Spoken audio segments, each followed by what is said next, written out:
Okay. Live a couple minutes really earlier than I originally intended. Boom. Let's go boom. And then let's go boom. This is the first stream that's going to be on the new PC. So I hope everything goes well. Hope internet is solid. Hope connection is good. And I hope everybody is enjoying.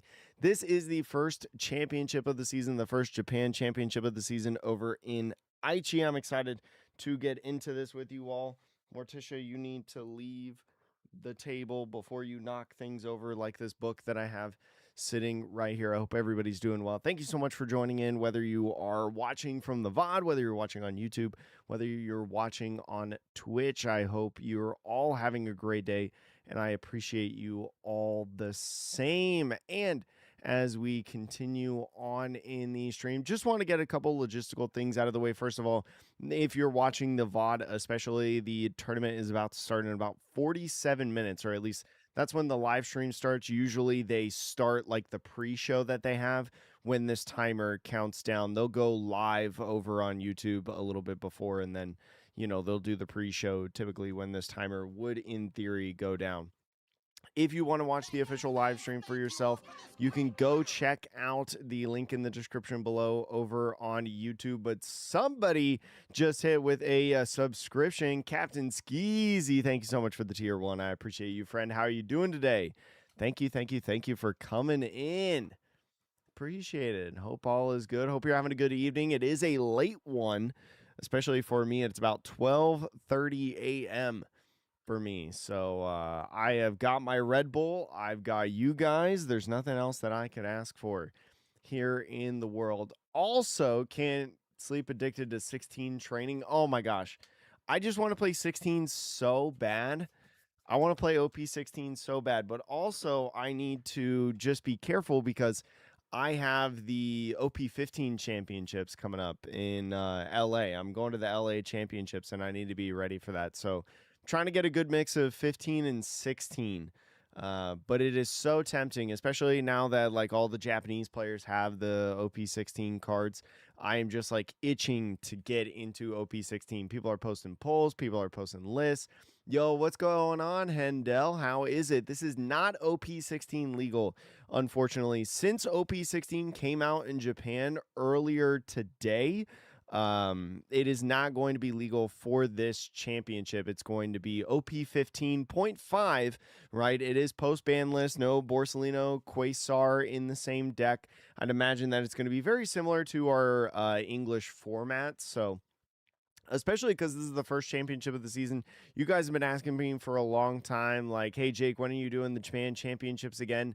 We're doing the Japan championships again, and it's happening today. So it's going to be good to shake off some rust. I'm also trying a brand new thing with the stream. Let me show you guys on this screen. I have it set on a function now to where I can get cards to appear on the screen. So I'm excited to try it for today. I've got a couple, I have to like preload these cards on my stream deck, and so I've got like a couple different decks, that are typically at the top of the OP15 meta that I'm like ready to showcase, ready to maybe tell you guys about, as they come up, similar to what I do in like the YouTube videos.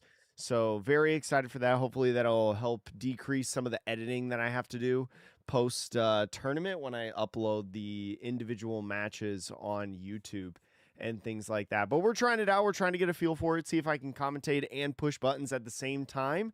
And so it'll be a good warm up heading into the OP16 format, which will be the next championship. Not this one, unfortunately. But yo, Rye, what's going on? And Scrolls, how you doing? Howdy, howdy, howdy. Yeah, the VOD will be public tomorrow. I know it's very late, especially for you people on the East Coast. I mean, even on the West Coast, it's very, very late. But even on the East Coast, it is much, much late for you. So if you do have to go for whatever reason because it is late or anything like that, the VOD will be public, available both on Twitch and YouTube that you can go watch. And I very much appreciate your support. Thanks so much for stopping by, Captain Skis. I appreciate that. I'm going to get a couple logistical things out of the way, especially at the beginning of the VOD right here. First of all, chat, if you want to support the stream, make sure to go check out Vegas Singles, right? Or Phantasma. Bleh. I was looking at the Vegas Singles channel and thinking of the pre-release because they were talking in there earlier. Anyways, let me start over that little shout out read, but make sure to go check out Phantasma Singles that we got over here on the website. If you do not know, this is where our office studio is, typically where our green screen content is. If you're on YouTube, you can check out the link in the description below to go check out Phantasma. We do ship now from the website across the country, so go make sure to get your orders in, get your singles, get your cards that you want for your decks, everything of the sort over there. And if you're on Twitch as well, you do !Phantasma to be able to go check out anything that you buy from there directly supports me and the shop that I help be a part of. So appreciate all you. Yo, Scoop, what's going on? I hope you're having a good night too. I'm having a great night. I saw Backrooms earlier, chat. Anybody go see Backrooms today? It's actually like a really good movie. I had never like watched any of the games or watched like the web series or anything like that, but I went and saw Backrooms today. My girlfriend really wanted to see it, so I was like, yeah, sure, I'll go see it with ya. And it was awesome. It was it was a really cool movie. I was spooked. Ooh, nice. Congrats on your Pirates party. 3-1 Red Black Salad. That's pretty good. I'm not going to be able to play in a Pirates party for a while, unfortunately. Our Pirates parties are like every other week. And next week I'm going to be on the East Coast. I'm going to be out for a wedding, so I'm going to miss the Pirates party. I'm going to have to wait so much. Yo, Impact Gaming, what's good? Watching from the UK. Oh, yeah, you guys are just like waking up, right? It's like 8 hours. It's like 8 hours ahead, so you guys are just waking up, starting your day. Somewhere around like 8 hours or so. It had some scary parts. I feel like it was mostly creepy and like suspenseful, but there were definitely some freaky parts. I won't spoil anything in there, but it was good. I liked it a lot. I'd recommend it. And apparently it's like killing it in the box office. Apparently like I don't know if the budget was 10 million, but I know they passed 10 million on like day one of the of box office sales. It's supposed to like set records for like not only the youngest director ever. He's only 20 years old. He's supposed to turn 21 like next week or something like that, like in 2 weeks, sometime in June. So the director is 20 years old, and it's supposed to be like the youngest director to ever hit potentially #1 in the box office. Also, apparently, like the biggest opening weekend for a horror film of all time or something like that. It was really, really good. You still want to see Obsession? I don't want to see Obsession. I've heard only good things about it. I've heard that it's an incredible movie. I've heard that it's fantastic. It's awesome. It's super spooky, super scary. I'm not interested. Like that kind of stuff like freaks me out. That kind of stuff freaks me out too much. But I've heard good things about it. I definitely recommend it for anyone who wants to see it, even though I haven't seen it or anything like that. Also, Chen, real quick, before we get going, we got one more little ad read that I'm going to show you guys to put out at the beginning of the VOD. So then you guys have that and you got it ready to go. Let's take it up and let's hear it for Nengarden.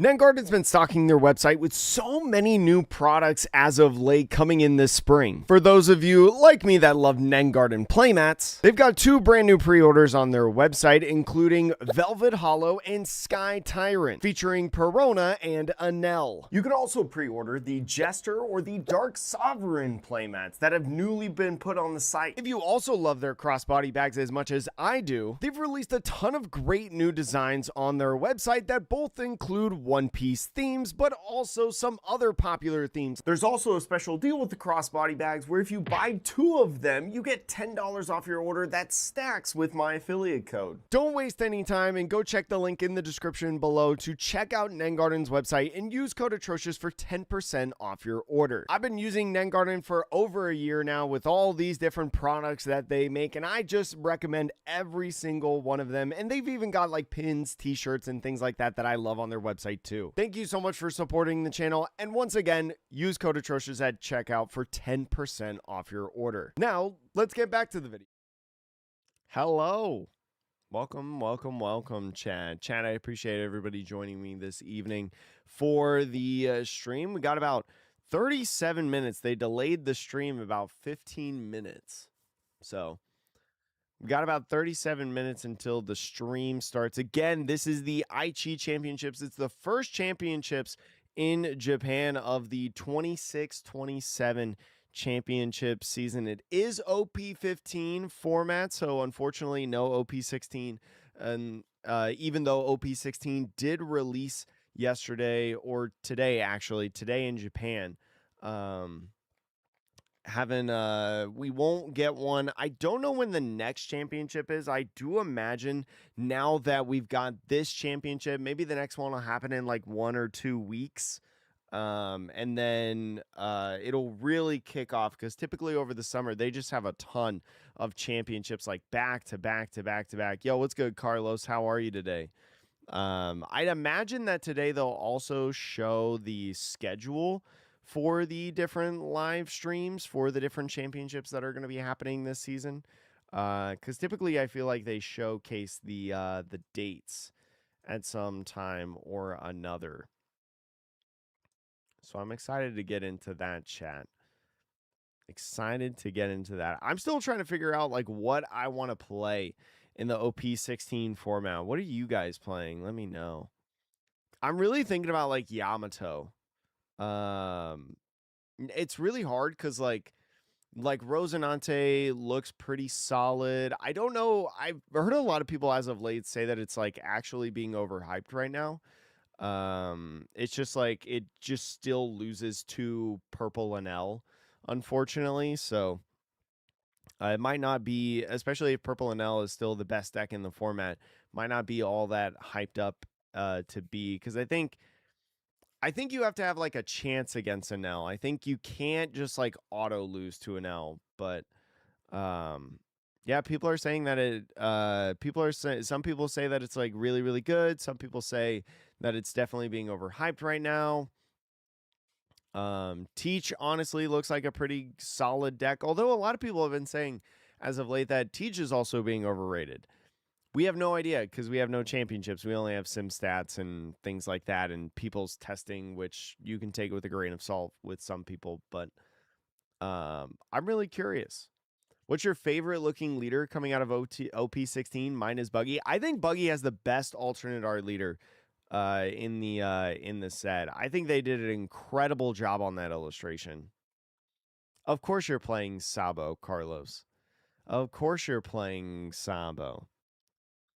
I don't know what I want to play. Like, Yamato does look fun. I played some games with Yamato on Sim the other day. Now that the whole OP16 set is on Sim, and I can't tell you guys how many times that I accidentally, like, learning the deck off camera, not for like a video or anything, but how many times I have tried to activate the 5-cost Momonosuke effect before I'm at 9 Dawn. It's an embarrassing amount. It's an embarrassing amount for sure. For sure. But it's all within practice and learning. I'm glad that I'm like mostly testing on Sim to start out, because I can make sure that I don't do anything like wrong, like illegal. Like Sim will tell me when I can't do something in that regards. Merardo, what's good? You want to play blue-green Luffy? The 12 swings with the restand event has to be good. The thing is like, that deck is so powerful, especially in that point of the game. Like, you only need it once. You only need it for that one turn that you're going for lethal. and that's it. And you have plenty of search within the deck, right? You have not only do you have searches like with the Ivankov, with the well, the Ivankov only plays a 2-cost character, right? The Luffy is a search. You have a lot of raw draw with like the buggy, the crocodile. I think draws one. The Bon Clay, Das Bones, they all draw one. So like you have a lot of raw draw, which is really really nice. So like I feel like you're going to be able to find it. So I mean, if you're looking for it. Hey, everybody's got to have a pet deck, you know, Carlos.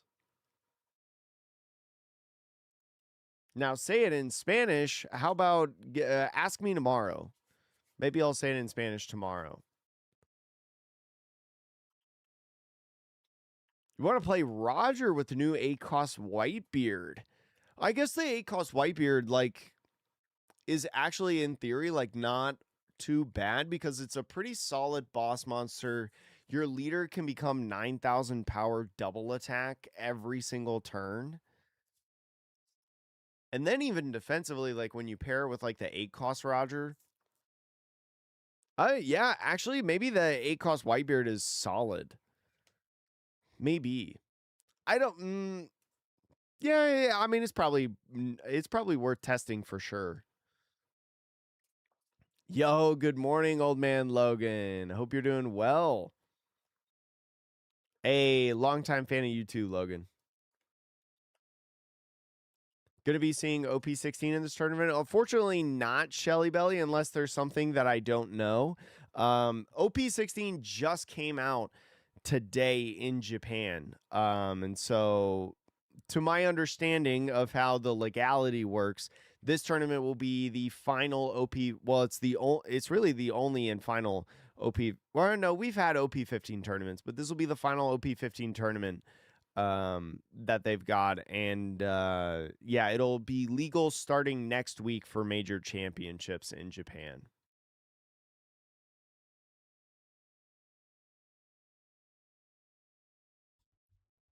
Yeah, the new Zoro looks super good. Yeah, I mean, being able to, what is it, like rest anything? Is it rest anything, chat? Like any character card? And then you give 3 Dawn to your leader, that Zoro. Like I remember I faced it on Sim the other day, and I like that card. I mean, any way that you can get like another boss monster in that deck, especially one that can get you 3 Dawn to your leader, even like on curve, valuable. It's got value.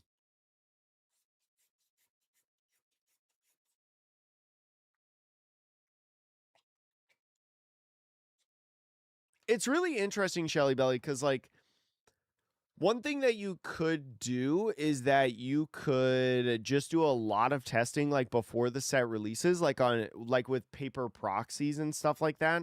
But I mean, we didn't really even know the set in general. We didn't even know all the cards in the set until like earlier this week.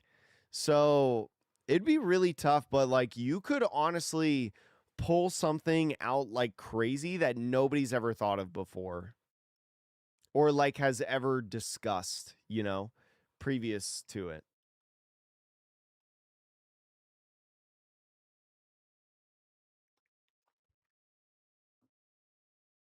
Yo, John.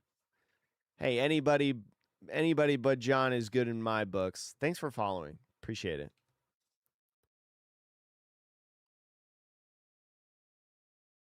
They put the full set on English Bandai.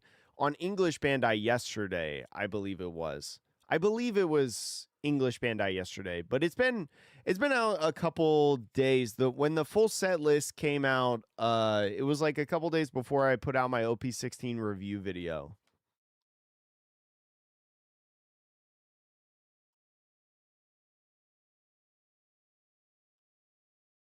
Yeah, it's a double-edged sword. Like with the it's really nice that people like get together like all these different images and stuff like from the promotional videos that they do, like opening the box or something like that, or showcasing a deck or talking about certain cards. But It's nice to have like cleaner images. Yeah. Everybody likes that.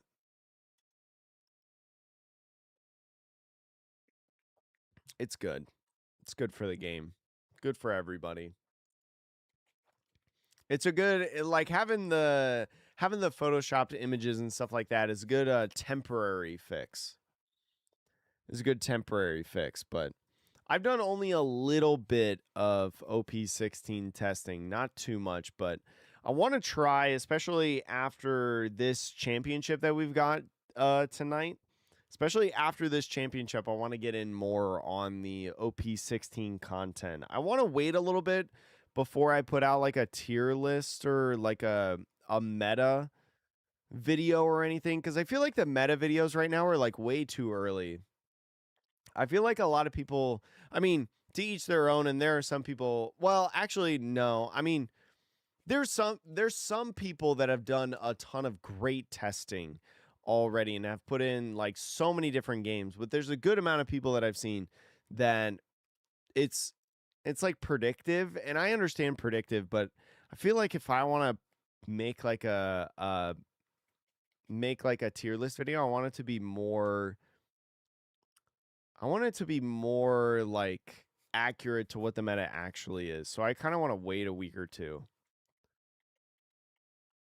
Yeah, like some people are still cooking with stuff. Like, I don't even know if Yamato is really like quite settled. Um, because I feel like I just loaded up today. Green. Hey, what's going on, Green? Thanks for following. I feel like Yamato today. I've seen like some brand new cards in Yamato that I'm like, oh, why are like 8 different people that I follow in Japan talking about this right now? Is this like real? Well, it's interesting, Green, because like I don't know, like deck profile videos are just so boring to me a lot of times. Like four cost Rebecca. I saw like so many people posting about four cost Rebecca from OP05 today, and I was like, wait a minute. Is this card actually good in the deck? I guess it like makes Momonosuke really good. And on a 10 Don turn, you can play Rebecca, pop Momonosuke, and still play like a 6 cost Yamato. Pretty solid. And also on a 9 Don turn, you can play Rebecca and Momonosuke. But yeah, like so like deck profile videos in my opinion are not overly fun to watch. Like you see, I don't know. And maybe I just need to like start doing them on YouTube. Maybe I just need to start doing them, and maybe that's how also I improve a little bit more as a player. I saw this Reddit thread. Some of my friends. I'm not on Reddit, Chad. I'm not on Reddit. I don't have a Reddit account, but a lot of my friends do in like the local area, and they showed me this thread on Reddit. It was like, who are your favorite OPTCG YouTubers? Somebody was like asking, they posted in the OPTCG subreddit or whatever, and somebody said me, which was super awesome, and I love that, and I love you. But their comment about me was, I really like Atrocious TCG. He's not very good at the game, but his commentary is incredible. And I was like, you know what? You're so true, Twin. Like, that's so real. That's so real, Twin. But I want to improve as a player because I want prize cards, chat. I want to, I mean, with how crazy the prize cards are right now, and I gotta pay rent, every single month. It'd be nice if I like actually went to these tournaments and like won prize cards. Is there any decks you want to see tonight? I want to see something wacky. I want to see something off the wall, like really really unexpected because it's OP15 format and it's the final OP15 championship before we get into the OP16 decks. I want to see something funky, right? We're going to see Anels, we're going to see Namis. We'll probably see like a Lucy, maybe an OP15 Sky Luffy, Ace. I want to see like a Crocodile, I want to see a Red Green Luffy. I honestly wouldn't mind seeing, excuse me, honestly wouldn't really mind seeing like an OP15 Bell Luffy, just because I've heard like several higher level players talk about that deck in the last couple days of like, hey, this is actually like maybe a really good meta call, because I think it did well in like the different treasure cups and things like that in the last like week or so. So a lot of people, a couple people I value their opinion of, a couple people are like, hey, Bell Luffy might be the play. And so I kind of want to see like some high level gameplay of it in action, just to like understand, what the deck's really all about, because I feel like we haven't seen a lot of like Bell Luffy content.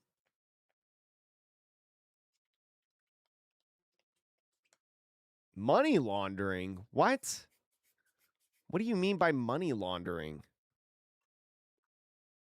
No, OP16 legal. OP16 is not legal for this tournament, but ST30 is. So actually, I hope that ST30 is up there. The Ace and Luffy. I hope it's there.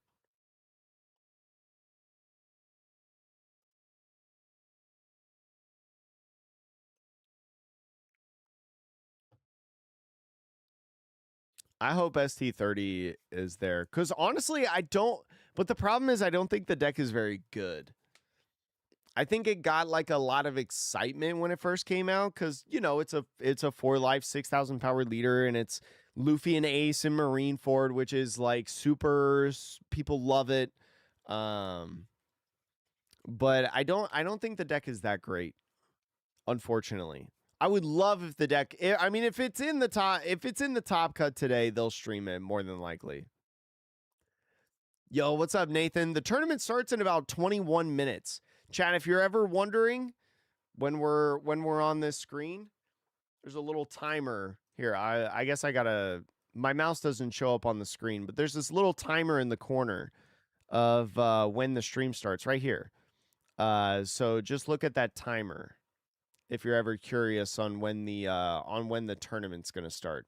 Well, that's like when the live stream starts. It will start soon after that, basically. Is there enough support for ST30 without OP16? That's a really good question. I don't know, because like the Luffy and the Ace are really good cards. Like the Secret Rare Ace, the SR Luffy, those are really good cards. So like those not being in there hurts. I'm trying to think about what engine. I need to like reference my video that I made. It's been a while since I've thought about that deck. Oh no, you're good, Nathan. You're good. You're good. It's a small number in the corner. It's a small number in the corner, so it's pretty easy to miss. It's pretty easy to miss.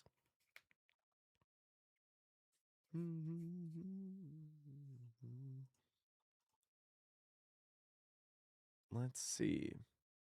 But chat, I hope everybody's having a good day. Thanks for coming in. Thanks for tuning in. If you're enjoying the content, whether you're on Twitch or YouTube, or whether you're watching in live or whether you're watching the VOD, please make sure to follow or subscribe. I appreciate you all for 26,000 subscribers over on YouTube, the big 26K. Very nice, nice milestone, right? Another 1,000 is always nice to hit. And especially with OP16 starting, I'm hoping to engage the YouTube a little bit more. As with building the PC and doing a lot of traveling lately, I've been kind of slacking on the YouTube content. The YouTube content's been slow as of late, so hopefully we can pick it up a little bit. Is Red Green Law banned? Yes, it is. Yes, it is, Ma Sonori. This is post rotation because the block 1 cards got rotated on April 1st. Was it April 1st or May 1st? I'm pretty sure it was April 1st. They got rotated, so there is no block 1 cards in this format outside of a few exceptions like manga rares and some of the cards that got grandfathered in. But Red Green Law, unfortunately, was not one of the cards grandfathered in.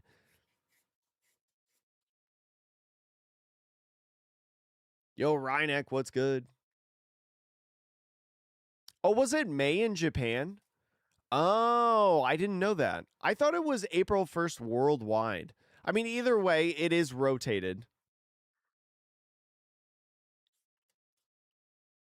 Will it eventually be lifted? No. Okay, so let me show you. Let me show you real quick. So let's go to Eggman's deck builder. Let's actually go to this screen and it'd be a little bit easier to show you. So with these cards, let me zoom in a ton. Oh man, I can't zoom down on this. Okay. Let's see. So if you look at any of these cards, right, if you hold like a One Piece card in your hand, you'll see that they have this number in the bottom corner. This card is block 5, right? So this is part of the fifth block of the game, and the number continuously grows as the game gets older and older and older. Well, to help with like game balance, to help with, you know, combos not being broken or anything like that, cards eventually should leave the game, right? Because they are not intended to be paired with cards in future sets. You know, like this card, which was one of the first cards ever made for the One Piece card game, this starter deck 3 Law, was never meant to be paired alongside the Trafalgar Law that's getting printed in OP16, right? Like 4 years, you know, later into the game. So why do I have a Nami deck right there, by the way? So any card that has the block 1 icon down here where the Devil Fruit has a number 1, that card is being rotated, which is only legal in the extra regulation format. You may know in your local area the extra grand battles that happened recently that allowed block 1 cards like this Trafalgar Law, like this Trafalgar Law, like this leader Trafalgar Law. Who knows if in the future they reprint cards, you know, with new block numbers, who knows?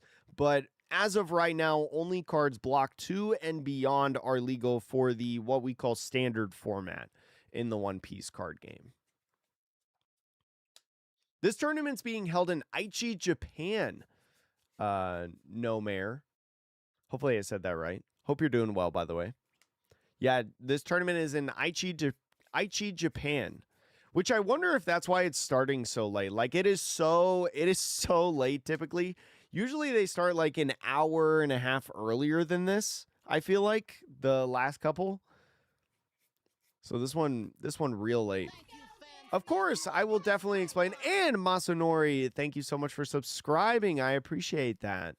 Feel free. I mean, anytime that you have questions, you know, whether you're a subscriber, whether you're a first time watcher or anything like that, feel free to leave questions in the chat. Either myself or a chatter can help you out. This is very beginner friendly channel, I would say. But yeah, this is in Aichi, Japan, for anyone who is curious. And as always, we, you know, watch the Japan Championships. I try to give you guys some unofficial English commentary because my whole shtick in content is commentary. I have casted official Bandai Championships for the One Piece card game, for the Gundam card game, a couple different games for Bandai, especially Bandai Card Fest in Las Vegas that happened over in February. So I like to think that I'm an enjoyable listen in terms of casting. So if you're into that, chill out for a bit. Do you think they'll ever do a concert competitive format that includes all cards or no? So yes, they do that. The extra grand battle. The for anyone who does not know, extra grand battle One Piece. The extra grand battles that were happening in the month of May. They may have happened at your local stores. This is where you could get like the top 4 Perona and the Zero Yamato. Yeah, this is the format. This is the format where they allow every single card, even the super old cards, in the card game. And I have a feeling that this will continue, right? They're just about over, right? The period is until May 31st, which is tomorrow, right? Or Sunday if you Sunday. But I imagine that they'll continue this in the future. I imagine they will.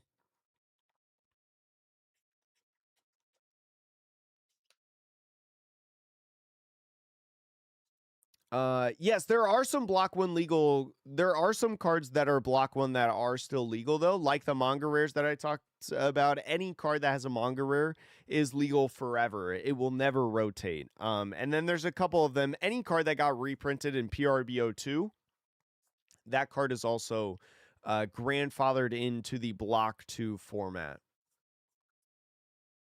Is One Piece easy to pick up for people new to TCGs? I think so, Eric, personally. Um, I think especially with the Dawn system, you're kind of like restricted to what your Dawn is. It's not like Pokemon where like you can do pretty much any action anytime kind of deal. Now obviously, even though it's easy to pick up at first, it is very difficult to master. There are very few players that I would feel like are masters at the actual game, and it takes a lot of practice. But if you're willing to put in the work, you can go pretty far in this game, in my opinion. And if you have a background in like other card games like Magic or even like Yu-Gi-Oh, I feel like if you have a background in Yu-Gi-Oh, I know a lot of One Piece players that are former Yu-Gi-Oh players. I feel like you could pick it up pretty quickly. Uh Ezreal, what's going on? This is not OP16, unfortunately. It's OP15 format. Starter deck 30 is legal, though, for this, so we may see some of those cards in this tournament. I know I got lucky in the extra grand battles that I was able to do, but they filled up so fast. I think they were originally supposed to be 64 people, but then Bandai changed them to 32. Which is unfortunate, but I think it's mostly just because of the venue space that most stores can hold. I brought Red Law. Following some of the cards are banned now. Is there a deck for Red Law you'd recommend? There's a deck for Red Law, but it's not like Red Green Law. You have to play this law right here. This Red Law. I don't have a deck list on me that I would recommend, but if you like go on YouTube and you type OP14 Red Law, or I guess you could type in like OP15 or OP16 Red Law, and I'm sure there's somebody that's got like deck lists out there. But in my opinion, I don't think this deck is incredible. I think that this is more like a Pirates Party kind of deck where, if you have like a limited format in a sense where like the top 10 leaders are banned, like this is a fun deck to bring, spice things up. But I don't think he's very good, unfortunately. But he's honestly pretty cheap to build, and you can actually probably learn a lot of like really good fundamentals with him, like in terms of when certain actions happen, in terms of like your activate mange, your opponent's effects, especially like remembering and manipulating power levels with characters. I think it's pretty good like for learning. It's a good starter deck.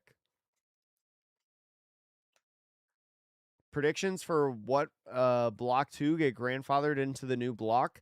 It's really hard to tell, in my opinion, on like what block 2 cards could get grandfathered in, because it also like really depends on the upcoming sets that we're gonna get, right? So like OPs 17, 18, 19. Nice. The championship is starting soon. Oh, I'm gonna unmute this so we can listen to the music a little bit, because I don't think I get copyright claimed on the music, thankfully. But that's like really hard to say. I'm trying to think like block 2 cards. That's OP05 through OP09, I think, is block 2.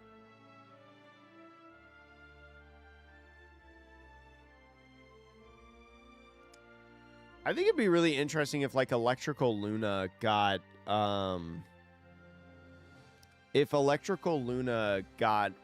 grandfathered into block 2.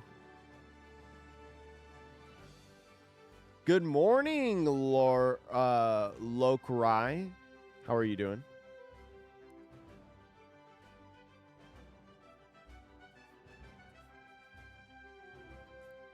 I know there's not really like good. Well, there's a good Rosinante deck that runs a ton of Trafalgar Laws if you're interested in that. Like in OP15, apparently Purple Yellow Rosinante is going to be like a really, really good deck. Ballast Song, thank you so much for following. So if you like Trafalgar Law, that's your favorite character. You probably also like Rosinante. I haven't seen One Piece, but I assume that you probably like Rosinante. That's a good deck. It's probably going to be pretty solid. Another nerf to Mihawk. Wait, what do you mean? What do you mean, spinned? Also, I hope you're doing good. Bon Clay and Cavendish won't be replaced into the new block. I could see them not coming back because those cards have been... Well, I guess it just... I mean, it depends. Like, if there's Supernova Green stuff that is printed in, like, 18 or 19, I could see Cavendish getting brought back in. But I feel like with a lot of those, like, EB cards and stuff like that, I don't know. Cavendish got reprinted in the Learn Together deck, actually. So Cavendish might actually be, like, a decent shout. Bon Clay, I don't know, though. Secret Rares were any... I don't think any Secret Rares were grandfathered in Block 1. So, I'd be skeptical that one would get grandfathered in with Block 2. No, Life of Meng. This is OP15 legal, but it is post-ban list, and it is Starter Deck 30 legal. So... Yo, congrats on the win. That's awesome, Brown. I'm assuming that you're doing well today if you won. That's awesome.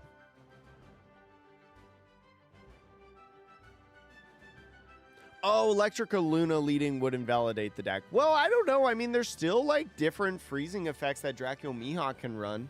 I mean, you can still run the I Know You're Strong event. And I mean, here's the thing too, like they could print like this event or set of cards that's like absolute gas that freezes it and Electrical Luna becomes obsolete. They could do that. I could see Jozu getting a block 2 grandfather. Blue Jozu, 6 cost. I could see that one. How did you get into the One Piece card game if you've never watched it? That's a great question. I've been playing card games for like 10 years.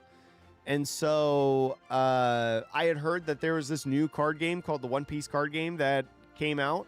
And I heard that it was pretty fun. So I tried it, I learned it, and then I started commentating it. And the rest is history.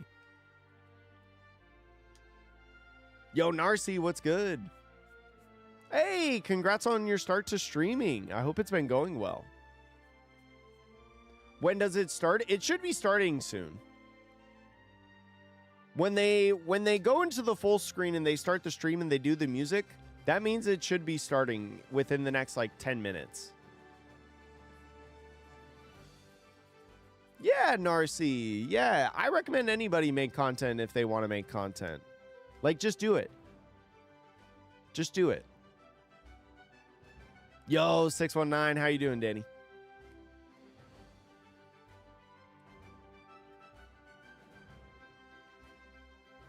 You dropped on your extra grand battle games. You versed UP, Luffy, Zoro, and I just can't. No, I get that. I get that. Especially Green Zoro. Like, if I see Green Zoro in an extra grand battle, I'm like, dang. Well, this was fun.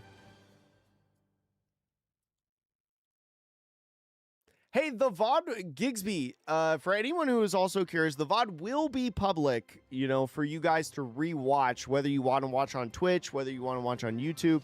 If you got to go to bed, you got to go to work, you got to do whatever, the VOD will be public for you guys to watch later.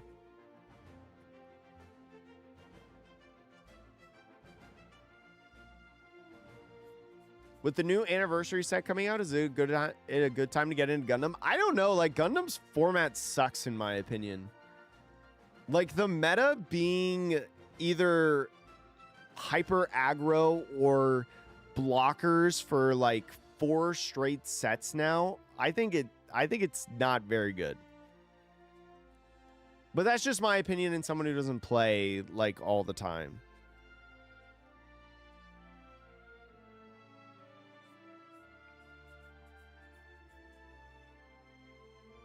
Yo, Patreon, what's good? Of course, thanks to you for being here. Are you going to upload these games? Yes, I will, chat. I will upload these games as usual. Red rocked you 3 times? Ugh. Yeah, it's one of those things like when blue purple Luffy gets going and they like Sanji Roger 1 time, and if you're a deck like Ace, if they Sanji Roger and then they red rock you like 2 turns in a row when you're playing your 10 drop new gates, like you literally can't beat it. It's impossible. Outside of like some miracle. Do you expect some new reveals like new starter decks? I could see it's really hard for me to think that they're going to do like a ton of new grand reveals because OP16 just came out today. If anything, they're going to be advertising OP16, I feel like, in this because they want people to go out and buy OP16. But I could see them releasing some sort of news. I don't know exactly what it would be, but some news on like the 6 starter decks that are coming out, like the Green Zoro, the Eustace Kid, the, what is it, Red Black Sabo, I think it is. I can't remember the other leaders, but I could see them releasing something about those. I don't know if we're going to get like an OP17 trailer yet. I wouldn't think we would, personally. Extra Grand Battle, you're stuck between Black Crocodile and Pinel. Well, honestly, Nathan, I would just say Pinel, to be honest. I played Crocodile for my first one, and it was awful. Yo, Denny, what's good? How are you? Ryu Gunpla, what's going on? Yogurt, how are you? No, OP16 is not legal yet. Not until next weekend. Starter Deck 30 is legal, which is what we're going to be watching today. But yeah, OP16 not legal. It just came out in Japan like today. So we got to wait a week for it to become legal. Which is so weird. I wish they would have waited to do this championship like next week. No, this is not an OP16 legal event, unfortunately.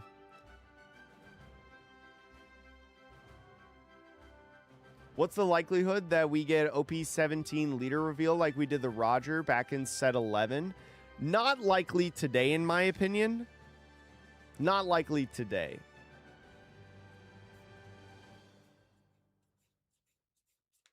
I hate to agree, but do with your thoughts. I mean, it's like you can play like other decks like Red White, you know, Ping. You can play like, you know, but it's like, I mean, especially with the ban list, I think the ban list of only just limiting Corsica base to 2 was such, it was so sad.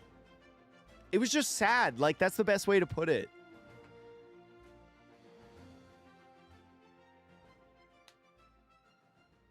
Oh, the video's starting, chat.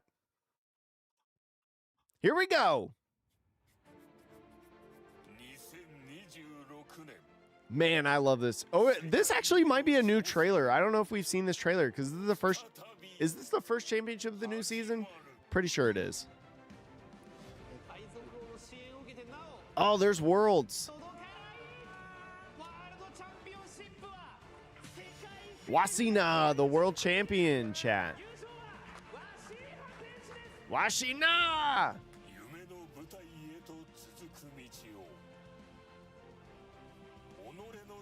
Dang, I'm so ready for this.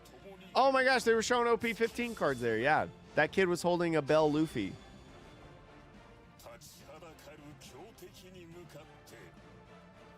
All aggro. I know, confess, I agree. Like, I have no interest in playing Gundam. If they want me to cast, I'll definitely cast, but... Oh, Chad, the prize cards, the boa. Oh, The Croc. I need the Croc for my deck.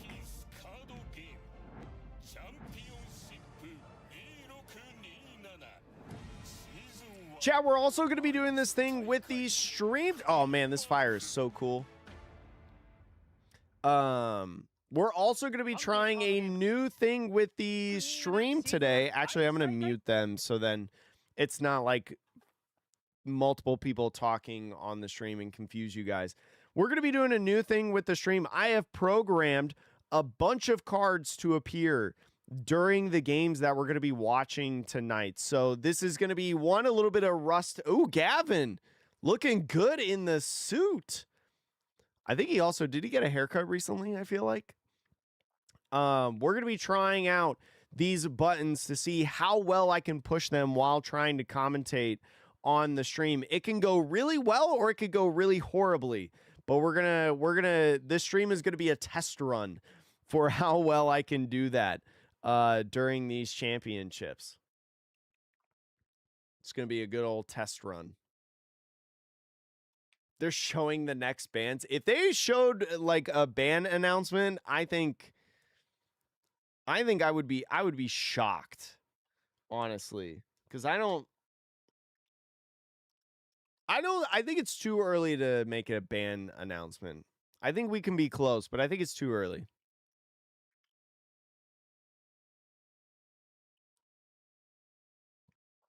You were testing some OP16, but I saw that your red-green Luffy just dog walks with blue-green Luffy and Yamato. Now you're happy. Does it really have a good matchup against blue-green and Yamato? I have no idea. I've barely done any testing.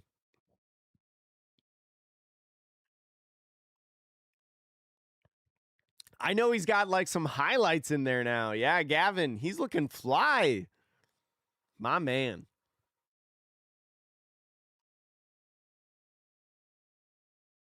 I think Gamma Knife could get pair banned. But I want to see an OP16 like if Gamma Knife would still be hyper relevant within the deck. I would imagine so, but I think one format is too early to say. If we go all of OP16 and Purple NL with Gamma Knife is still the very best deck in the format, because I would imagine when they were doing testing for OP15 with the NL deck on like, okay, what cards should work for it, what cards shouldn't work for it, I highly doubt that they tested in Purple NL, Senior Pink, and Gamma Knife. But I think it's too early. No, if Secret Rare Anel went away, I think that would be horrible game design and horrible game management decisions. I think that's terrible. I don't think Secret Rare Anel is the problem.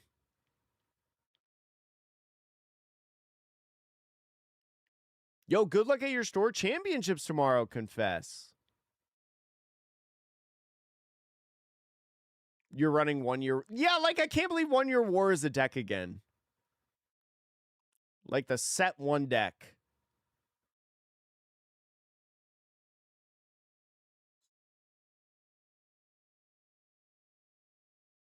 Yeah, they just run Divine Departure instead. But I think there's a huge difference between Divine Departure and Gamma Knife, chat. Here's what you got to understand with Gamma Knife and Divine Departure. When you Divine Departure, you do not develop bodies, right? Until after your leader effect.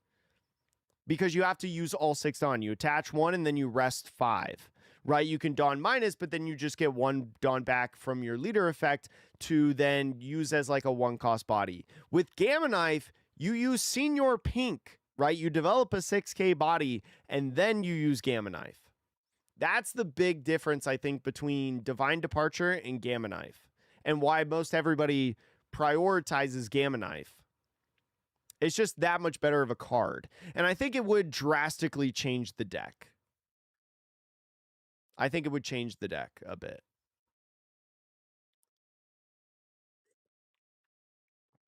Yeah, I think it's just too early to ban stuff. Now, when we get through OP16 and we approach OP17, then we can talk about it. But I think it's too early. When something runs like multiple formats, then I'm like, okay, we got to talk about it. But if it's just one format, meh. I mean, Rosinante was the best deck in set 14, debatably. I know it's not super comparable to Purple and L, because Purple and L is, well, some people have been talking about how Blue Yellow Nami is the best deck in format. Yeah, I don't think it needs to either, Spartan. All right, Chad, here is the meta share for the tournament today. You've got 27% Purple Anel, 19%, almost 20% Nami, 10% almost of OP15 Luffy. You've got, what is this? Mihawk, 7%. You got Lucy, 5%. Crocodile, 5%. Red Green Luffy, 4%. Ace is 4%. Kobe is 2%. Boa Hancock, 2%. Emu, 2%. And then these other decks down here are Roger, Red Yellow Bonnie, Green Zoro, Green Purple Luffy, and Purple Doflamingo. And that is your meta share. I'm going to try to get some clout online and post the meta share. Overall meta share for Aichi CS.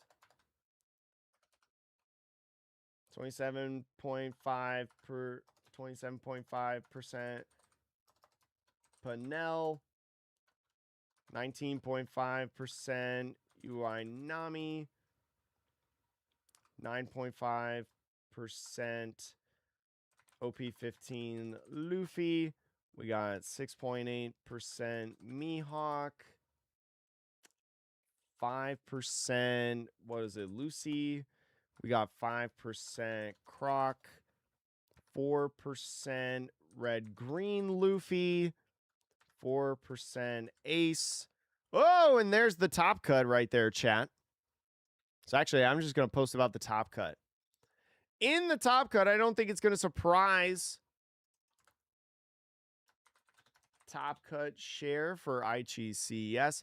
This is 5 Namis, 4 Purple and Ls, and then 1 each of green, Red Green Luffy, Red Blue Ace, Red Yellow Bonnie, Green Mihawk, Crocodile, Yellow Anel, and OP15 Luffy. Dang, chat, what deck do you want to see? 4 Panel, 1 Red Green Luffy, 1 Ace, 1 Red Yellow Bonnie. I kind of want to see the Red Yellow Bonnie, to be honest. 1 Yellow Anel, 1 Sky Luffy.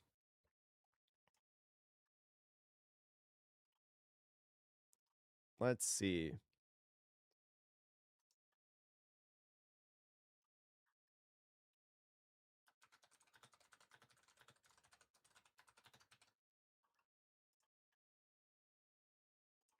All right, I'll look at you guys again.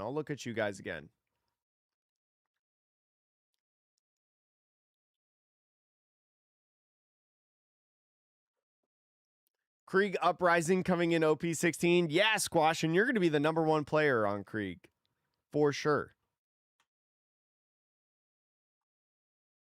No Ace Luffy leader? No, unfortunately. Also, Michael, did I say hi to you? Bonnie performed a miracle. Hey, when you could be a 9,000 power leader, like for a lot of turns in a row, that could be really good against Purple and L.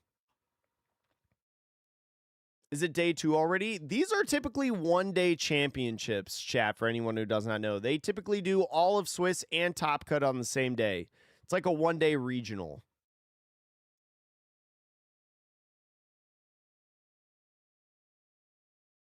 OP13, where he had just 2 decks dominating. I mean, we're kind of very similar in the OP4 or the OP13 format a little bit, where like Nami and Anel are the 2 best decks. but I think it's not as aggressive as OP13 because I think there's a lot of other decks like Crocodile, like Red Green Luffy, you know, like Ace that we're seeing in this top cut spread. There's a lot of other decks that can make it in, but the two best decks are Nami and Enel. You get to cheer for the Enel leader. What's going on, C9?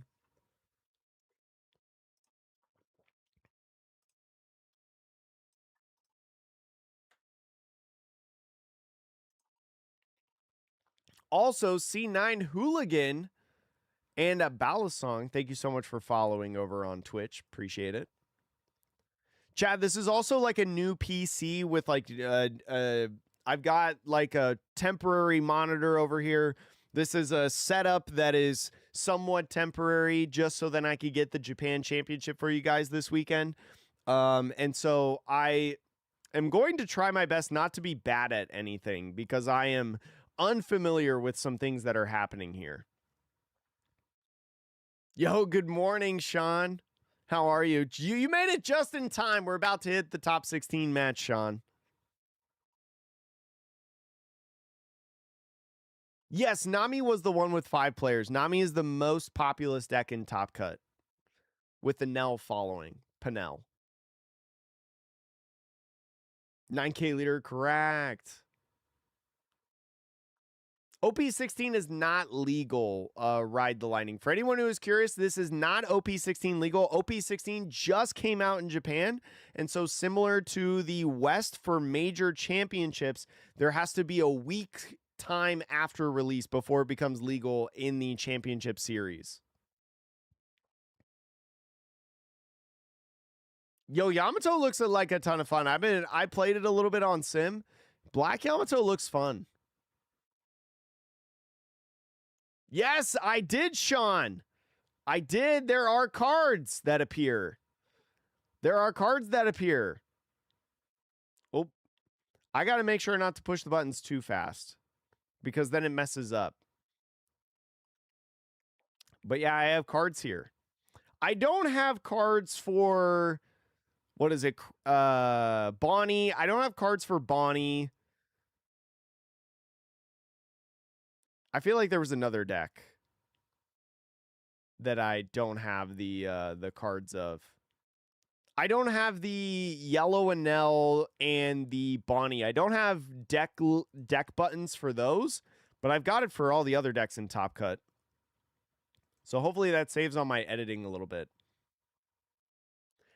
It's also tough because like with the stream deck, I only have 14 cards that I can put on the stream deck. So if somebody pulls out something whack out of left field, you know, in this tournament, I can't put the card on screen.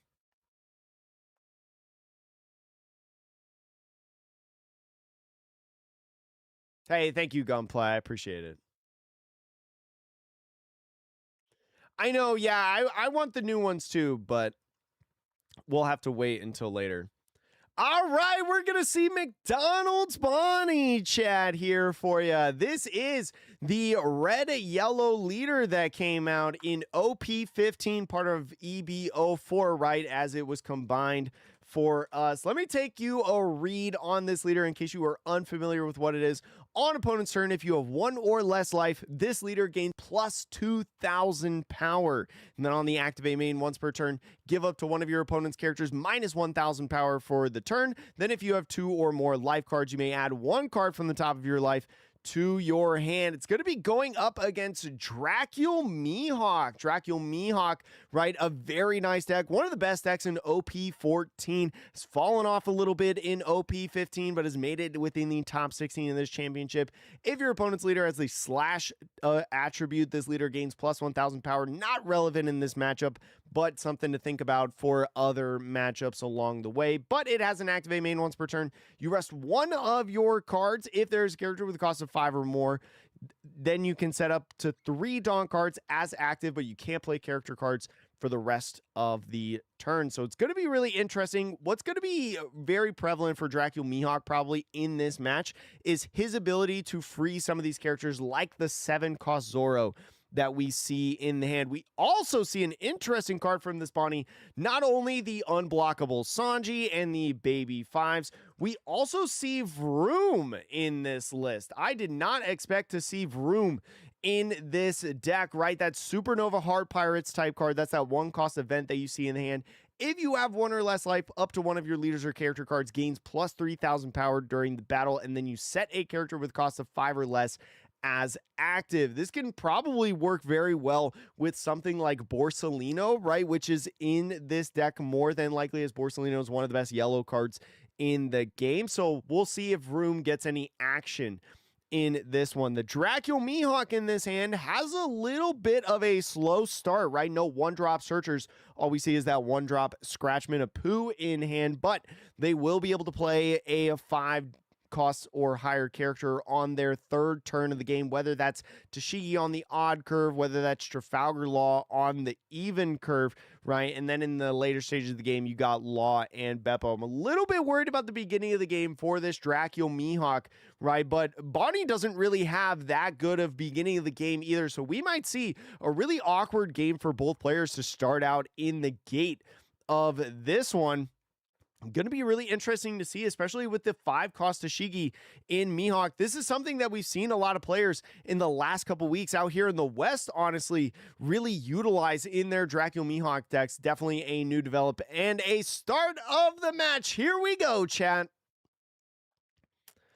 All right, looks like Bonnie is going first. As you may know, Dracul Mihawk typically wants to go first in a lot of different matchups, so taking first away from them is probably a pretty solid start. And it looks like they top decked a 1-cost Jewelry Bonnie Searcher. So the Jewelry Bonnie Searcher, I do not have that button, so I can't push that button but to put it on the field. But it's going to be nice to have on the field as Bonnie takes that first life, not having anything on their 2nd turn either. But now at this point, because Dracul Mihawk typically doesn't have like a 4-Dawn character or anything like that, they're going to be able, maybe after this search, to search multiple times, or maybe have some flexibility on what to utilize with their Dawn. Bonnie trying to find a Supernova Searcher, or a Supernova Searcher, going to be looking for a Supernova type card. We see OP12 blocker Bonnie in that stack, and it looks like they are going for that right there. We see bottom decking a 9-cost Dracul Mihawk. That could be very nice and relevant in this matchup, but a Perona Search is maybe what they drew off the top of the deck. Going to be looking for a Slash type character or an event. We see Kid Killer there.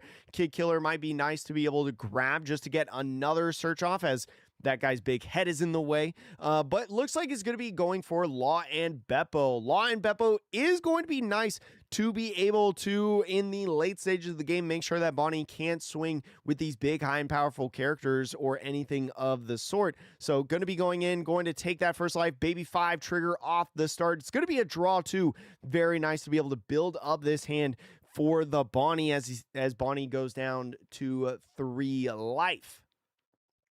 Leaves 2 Dawn as active. Looks like a Sentamaru was also drawn, right? Sentamaru blocker is going to be very nice. Even the Zeus could be a nice card, right, to utilize, because Zeus is going to be a very nice one to be able to remove a potential 5-cost on the field that the Dracul Mihawk can play, but especially on this 4-Dawn turn, it's kind of looking, or 5-Dawn turn, I'm sorry, is looking a little bit awkward. So just going to start out attaching 1 Dawn to lead and trying to see if Dracul Mihawk will give a 2K in hand, maybe try to give a life. Does have 4 Dawn for that Sanji from EB04, so Dracul Mihawk taking and going down to 3, finding Electrical Luna. Looks like, yeah, is going to be tapping all 4 for that Sanji to be able to play out onto the field. The Sanji from EB04 is going to be pretty nice, even though a 4,000 power character with that when attacking, the base power is going to become the same as the opponent's leader, so it's always going to ask for a card in hand. And so we move on to Dracul Mihawk's 6 Dawn turn. We do have a Trafalgar Law and Tashigi combo. We could go in and try to start swinging at this Sanji, especially because the Bonnie is only at 3 life, I believe, right now. That Sanji won't be able to activate its on-KO effect because you need 2 or less life, but no, ended up swinging in at lead, and now the Trafalgar Law going to be coming in and boosting up a character back into the hand to play a 5-cost or less down onto the field. We'll see what he decides to play down. He might go ahead and do something else, and it looks like it's going to be Blocker Bonnie, and especially with the 6 Dawn, a tapped Bonnie, and a tapped Dracula Mihawk, that on-play effect of draw 2, trash 1 is going to be able to be utilized, and restanding 1 Dawn is going to go in and search for another Slash-type character. So forfeiting that Tashigi not going to battle out with the Sanji this early in the game, especially maybe because you don't have enough Dawn or something of the sort, but is going to be able to use leader effect. Draku Mihawk using leader effect is going to restand 3 Dawn. I'm not very good actually at pushing these buttons to get the cards to appear. It's definitely hard to remember. Got to shake off a little bit of rust, but going to be looking for another Supernova character, right? Even though you can't play any more characters out onto the field after using Dracula Mihawk's leader effect, you're still going to be able to use other activate mains like that Searcher Bonnie to be able to find more cards, as we saw them find that 2K Zoro to add into the hand. And so now going into the Bonnie's turn, now going to be at a 7 Dawn turn, could play that 7 cost Zoro on curve, right? That Zoro is going to be able to give plus 2,000 power to the leader, right? And would make it a little bit more difficult for Dracula Mihawk to swing in at the Bonnie now that you're at 2 or less life. So looks like is going to use the activate main to minus 1,000 power on the Blocker Bonnie right there, right? Opts to not take a life, right? You don't want to go too far down. And now going and swinging the Sanji.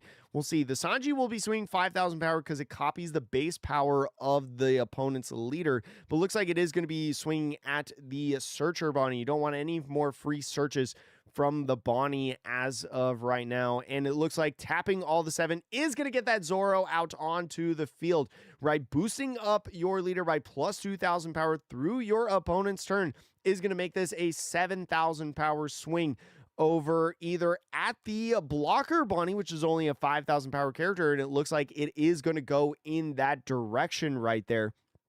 Is going to ask for maybe multiple cards out of hand, especially with that I Know You're Strong in the hand of the Dracula Mihawk.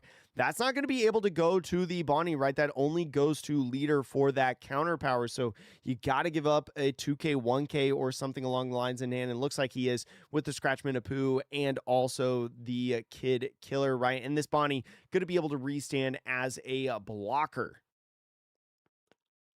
Ooh, cracking my neck right there. Very, very nice.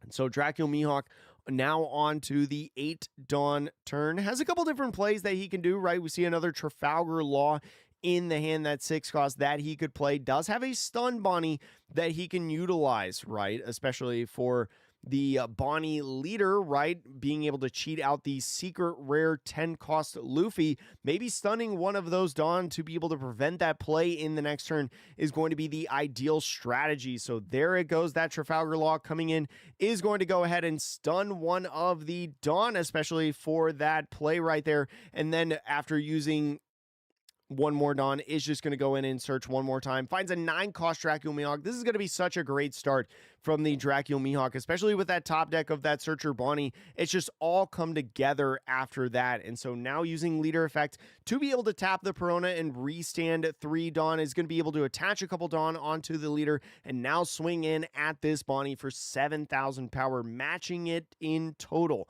Right, and so now a card is going to have to come out of Bonnie's hand or a life is going to have to take. It looks like we are going to go down to 1. No trigger, now being at 1 life. Trying to see what they got in the hand. Looks like it's just a 1-drop Vivi Searcher. Searching for Alabasta and Straw Hat Crew kind of cards, but now with the Bonnie, right? And one of the things with the Bonnie is on opponent's turn, right? If you're at 1 or less life, you gain that plus 2,000 power, making it a 9,000 power leader. It made it so then now these Trafalgar Laws couldn't swing at the Bonnie. You kind of gave up less cards in hand in a sense. And so now going on to this search is actually just going to whiff, right? I mentioned that Vivi only searches for Straw Hat Crew and Alabasta types. Borsalino, not either one of those types. Zeus, not one of those types. And it's basically wasting 1 Dawn. So you love to see that. Obviously, maybe they were aiming for a 7 cost Zoro. And if you're the Dracula Mihawk, you have a little bit of a sigh of relief, right? Because with no grabbing it there, that's going to be big. And 2 Borsalinos going to the bottom of the deck is also going to be so nice for this Dracula Mihawk, right? Borsalino just so good for elongating the game for these different yellow decks, and being able to kind of negate that is going to be very, very good. So we see a Hiyori come in from the Bonnie right here, is going to go ahead and set up a potential trigger in life. Not exactly sure which one it was with the 2 Dawn, but now looks like we're going to be tapping some more Dawn on top of that. Maybe eyeing up like a Sentimaru play. It's not really a great play right now for the Bonnie, I think, but just going to start out 6,000 power over at lead, I believe. So just has the 1 blocker secret rare Bonnie right now. Still has the activate main. I don't think has committed it yet, but just going to be a 2K to go to 6,000 power, get out of the attack. And now going in with the Sanji is just going to be another 6,000 power, especially against stuff like Dracule Mihawk. A lot of times players will do 2K checking, as we call it, into a deck like Dracule Mihawk. Runs a ton of different bricks and also some counter events that are +3, +4,000 power. So you're trying to bait out those different counter events in the hand or get them to take a life, as we saw on that one. So now 9,000 power going in at lead. Might block with the blocker Bonnie right now, or might go down to 1, and it looks like is going down to 1. So now the other 2 coming in for the Sentimaru just to pass off the turn. Sentimaru, a really great card for these Egghead yellow decks, and even some other yellow decks like Yellow and Nell. Sentimaru on block is able to draw if you have 2 or less life on the block. So it's a really good, like, replace itself out of the hand kind of card. So a lot of different swings that can be coming in, especially because there wasn't a Zoro. Bonnie is only a 7,000 power leader as of right now. So only 1 Dawn attached to these Trafalgar Laws or these Bonnies is going to be enough to be able to get in a swing at lead. Think the Dracule Mihawk as of right now is thinking about playing the 9-cost Dracule Mihawk. This Mihawk coming down is going to be such a great card, right? Especially for being able to negate the Zoro, right? Being able to prevent one of the 9-cost or less characters on the opponent's side of the field from attacking through the next turn. Looks like is thinking about just going ahead and using leader effect to be able to tap that Dracule Mihawk, restand 3 Dawn, and then activating the secret rare Dracule Mihawk's effect to be able to negate one of those 9s, which is more than likely the Zoro. I think the Dracule Mihawk is sitting in an incredible position right now within this game, right? Has a ton of control, plenty of cards in hand, etc. So still it has a couple Dawn to be able to utilize. Coffin Boat, since it's not a character card, can play it out onto the field, being able to recur the hand and restand 1 at the end of turn. Is now going to start off swinging 7,000 power with Bonnie. The 7,000 power is going to go in at lead, I assume. I think you're kind of done swinging at the Sanji at this point, especially since the Bonnie is at 2 or less life. It's just going to give a 2K out of that. You really like, if you're the Dracule Mihawk as well, when you swing the same power as your opponent's leader, that they just counter a 2K out of it, right? Instead of maybe like a 1K. That gives you a little bit more time, right? Especially with these other swings. Now swing 7,000 power with leader. Gonna leave these Trafalgar Laws up as blockers, because if you do not know, Trafalgar Law, that's 6 cost, is going to be able to be a blocker when you're at 1 or less life. So blocking with the Sentimaru on that swing, and then Coffin Boat restanding 1 Dawn at the end of turn. We're going to go back into the Bonnie's turn. Still no boss monsters in hand, but we'll see what the top deck has for them. A 5-cost Nami, not necessarily beneficial at this point in the game. Ooh, the life swap was maybe a you should disappear heal trigger. That's pretty good if that's the case. Going to be starting off tapping 1, especially with no great cards in the hand. Bonnie going to be able to search within that top 4 to be able to try to find a Straw Hat Crew or Egghead type, and got a couple different options right here. We see the 10-cost Luffy, we see the 7-cost Zoro, and 7-cost Zoro is going to be the option that he chooses, especially with a rested character on field like that Bonnie. That Zoro is going to be able to activate main to be able to get that character rush in, get a little pressure at the board, swing at that Bonnie while making him a 9,000 power leader defensively. But first, we're going to swing with the Sanji. Another 6,000 power at lead is going to try to 2K check once again. Sit with a couple cards in hand, a couple 2Ks couple 1Ks and some counter events and things like that, but is going to use the Dracul Mihawk. The 9-cost Dracul Mihawk has that on opponent's attack. You can plus 2,000 power your leader by trashing a card in hand, so opted for that, just getting rid of a brick. And now the Zoro is going to come down onto the field. The Zoro is going to be nice, right? Once again, to be able to make this Bonnie a 9,000 power leader defensively, since it's at 1 or less life, and so is going to allow a little bit of pressure. Now the 7,000 power swing coming in at lead is going to ask for a couple more cards. We do have some counter events to be able to go to 8,000 power, but no, just goes ahead and blocks with that Bonnie, allowing that KO to happen. So now is going to go in with the Bonnie's activate main to minus 1,000 power on that Bonnie, and with the activate main of the Zoro is going to be able to get that character rush and swing at that Bonnie, clearing it with that attack. Only one of the Zoros can swing on the turn. Now going back into Dracul Mihawk's turn, we'll try to see what he can do here. I would imagine that Law and Beppo is going to be the choice for this Dracul Mihawk. You can go in with Law and Beppo right here. That active Zoro, you can go ahead and tap and freeze, making your leader plus 2,000 power. Now we're using leader effect to restand 3 Dawn. We don't want to expose our Law and Beppo just in case this Bonnie decides to get really, really aggressive and swing into it. So now we're going in with a 9,000 power swing, coming in at lead, matching the power of the Bonnie, just going to ask for a 1K in the hand. And now Dracul Mihawk coming in with a 10,000 power swing is going to stun the other Zoro, prevent it from attacking in the next turn, is going to ask for at least a 2K in order to get out of this attack, is going to give a 2K baby 5 right now, and then Coffin Bow restanding 1 Dawn at the end of turn. Moving on to Bonnie's 10 Dawn turn once again now. We'll see if they can find another boss monster to be able to play out onto the field. Does not. Has a couple different character cards that they could do. They could try to go wider if they want to, but it is really tough, especially with these 7-cost Zoros are locked out onto the field.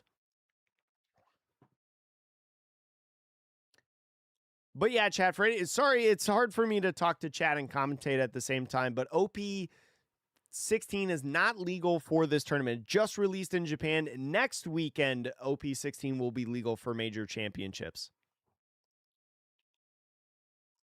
Looks like we're going to be tapping for Dawn. Might be going in with this Sanji Searcher, right? This Sanji Searcher that came out in starter deck 29 is going to be looking at the top couple cards of the deck. Top 4 to look for a Straw Hat Crew kind of card. Is going to be looking for another 7-cost Zoro. Can't play it on this turn, right? Because we already tapped for Dawn, but that's going to be something that we can have in our back pocket, maybe to utilize in the next turn, right? Maybe this turn we focus a little bit more on playing stuff like Senamaru and maybe leaving Dawn up for some of our counter events that we've got in the hand.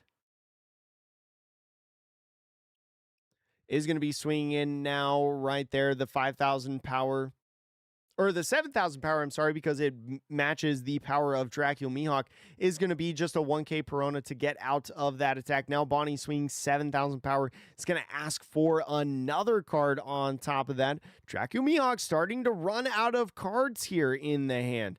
Has a couple Dawn up, can use some counter events if they want to, and still has that 9-cost Dracul Mihawk's on opponent's attack effect if he wants to, but just going to give another Perona in general. And so now going in with the 2 is going to play that Sentomaru down on the field, leave up 2 Dawn for these counter events that we've got.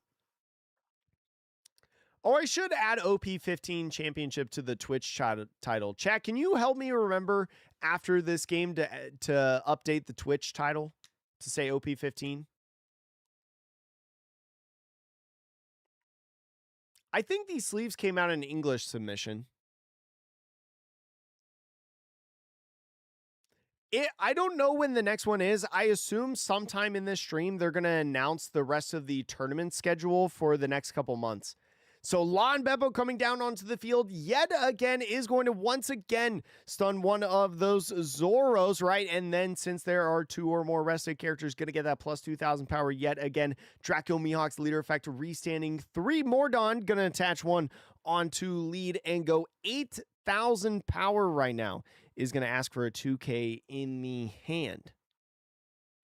2K in the hand. Already given up several 2Ks. How much more do they have is going to be the question They do have a couple more in the hand. It's going to be that baby 5 right there. Now the 10,000 power swing from the secret rare Mihawk. Going to be locking the Zoro again from not attacking in the next turn. Just continuing on this lock. And it looks like we're going to use our counter event. So this counter event, I don't remember the name of it actually now that I am thinking about it, but it is going to not only plus 2,000 power, but minus 2,000 power to be able to get out of the attack, right? Put Dracula Mihawk to an 8,000 power character for the battle, as Bonnie goes to a 9,000 power character for the battle. Not overly familiar with the Bonnie cards, I'm going to be honest, chat. Hopefully you're enjoying the stream, though. If you're enjoying the stream, make sure to like, comment, subscribe, all that jazz in a bag of chips. I do this as my full-time job. So that Zoro that we grabbed on the last turn, more than likely going to be playing it out on this turn, right? To get aggressive with our leader and again, go back up to that 9,000 power. And this is the thing that Bonnie really does well, right? In this kind of late stage of the game, consistently becoming a 9,000 power leader is just so powerful defensively to be able to hold on, right, and really get aggressive. I mean, even though it feels like Dracu Mihawk has held control in the game, even with this 7,000 power swing, it feels like Bonnie still has a decent shot, right, especially with this Sanji sticking on the field, asking for a card every single turn. And so now the Zoro going to be coming in for the 7 Dawn, leaving 1 open, is going to give that plus 2,000 power to Bonnie, is going to now swing 7,000 power over at lead, is going to ask for 1 more card in the hand. We've got a couple counter events, but not going for any of them at this point. No more boss monsters as well for this Dracula Mihawk. This Dracula Mihawk might be in a little bit of trouble if he can't get game in this next turn. So is going to 2K out of that attack, and the Bonnie probably not going to be swinging with these Zoros. Zoro, not really, even though they can activate the main to be able to get that rush character effect added to them, there's not really anything to swing at, right? You don't want to add 1 Dawn and just swing 10,000 power at something like the secret rare Dracula Mihawk, right? That can easily just utilize its on opponent's attack. So just passing off the turn, having the Vroom in hand to have is going to just be all that you need right now, especially with this 11,000 power swing from the Law and Beppo. 11,000 power to a 9,000 power leader. Looks like going to go 2K, 1K to get out of here. 2K, 1K getting out of that attack. Still has another 2K, 1K in hand. So Dracula Mihawk does have an opportunity potentially outside of like a you're the one that should disappear trigger, which I believe is in life right now. Dracula Mihawk could have a chance to be able to go for a game if he swings the numbers right. So another 11,000 over at lead. The Vroom is going to be able to get out of the attack and go up to 12,000 power. So you can get out of 2 more 11,000 power swings. And there's that Vroom that we were talking about, being able to plus 3,000 power for a battle. And then if you're at 1 life or less, be able to restand a 5 cost or less. So good, right? Such a good card. I absolutely loved it in green, yellow law when I played it at the old Vegas regionals in OP15 format, I believe it was. So going to be attaching 1 and swinging another 11,000 power. Going to be locking one of these Zoros right here from being able to attack. Remember, it still stays an active character. You just cannot attack with it through your next turn.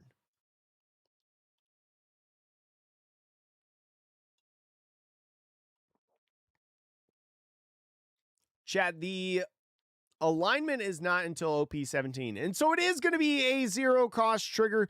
Is going to be able to heal 1 life by trashing 1 card in hand.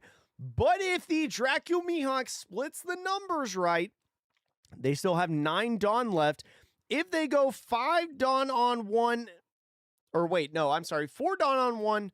No, 4 Dawn on 1 and 5 Dawn on another does not get game. So actually, I think Dracula Mihawk's best interest right now is to just hold 1 more turn. Maybe leave up some Dawn for these different counter events that they have. It is going to go 9,000 power at lead. They still have the Trafalgar Laws up as active that are blockers because we are at 1 or less life. No, I don't think he does have game, especially with the 2K in hand.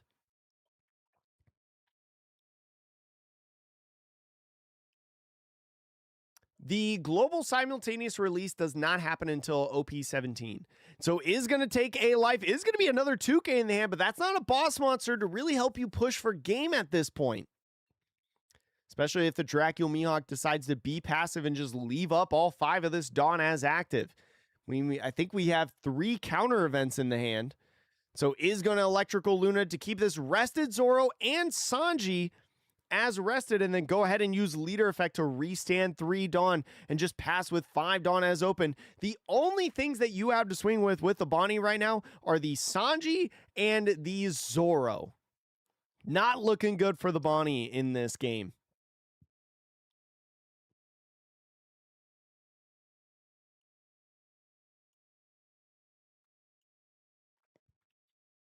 But chat, especially when we get OP16, we will be then in the same format, but OP16 has released in Japan already as of today. So it's not technically global simultaneous release. That doesn't start until 17. Plenty of counter events in the hand for the Mihawk, but just asking them to go all in, starting out with a block on the first Trafalgar Law, is going to go ahead with the Bonnie and utilize her activate main to minus 1,000 power the Law. I mean, look at all this counter that we have in hand. 4 different counter events for the Mihawk. Is going to go now with a 7,000 power swing at lead. Is going to go with the I Know You're Strong plus 3,000 power to go up to 8. And now still with 1 blocker and 1 life. Don't think there's much you can do now at this point. Going to go ahead and swing 7,000 power now. Is just going to go with another I Know You're Strong. Tapping 4 now is at least going to get a blocker on the field into this Sanji and leave 2 Dawn as active. But you may have seen the Dead Man's Game in hand for the Mihawk, but I don't think he even needs that to be able to go for game. Bonnie, even though a 7,000 power leader, just too many big boss monsters right now for this Dracula Mihawk, is going to go with that DMG like we mentioned, be able to tap the blocker and also 1 Dawn, and then leader effect will restand 3 Dawn as active, effectively making the DMG Dead Man's Game 1 Dawn. Going to start out with the 10,000 power swing at lead at the 7,000 power leader. Is going to go ahead and use that event to be able to get out of the attack, and then the 11,000 with only 1 card in hand. Dracula Mihawk will be taking down the Bonnie in that game. Dracula Mihawk definitely being able to handle Bonnie, especially playing a lot of those 7-cost characters. Dracula Mihawk works very well into 7-cost characters, right? We saw a lot of different stunning effects in the 9-cost Secret Rare Dracula Mihawk, Laws and Beppos, Electrical Lunas, I Know You're Strongs. Plenty of different answers to that leader, unfortunately. How is Mihawk dealing with Penel? Taking first and also using Electrical Luna and I Know You're Strong. No, this is only best of 1, Nathan. August 30th, OP17 worldwide. Yeah, that's the OP17 release, right? August 30th. Is there a specific reason refs always shift cards? It's just for uniformity on stream. You would be shocked of how important it is to make sure that the board state is very obviously clear and things should be uniform.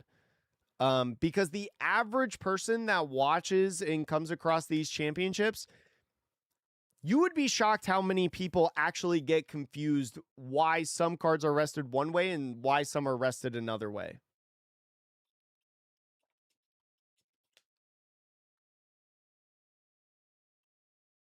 But if you're watching this on the individual YouTube videos, thank you so much for watching that top 16 match. We'll have top 8, top 4, and the finals later on the channel. I appreciate all of you watching. If you're watching the live stream right now, you're stuck with me. We're still live. We're watching this right now on the channel. Oh, chat, look at these new prize cards.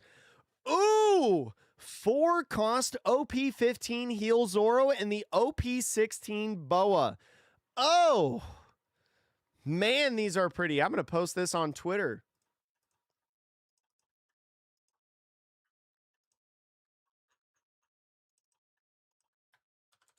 New prize cards coming. Oh my gosh, Chad, look at these prize cards. Shoo, gorgeous. Oh, I got to stop the recording, by the way. Chad, how was that game in terms of my commentary?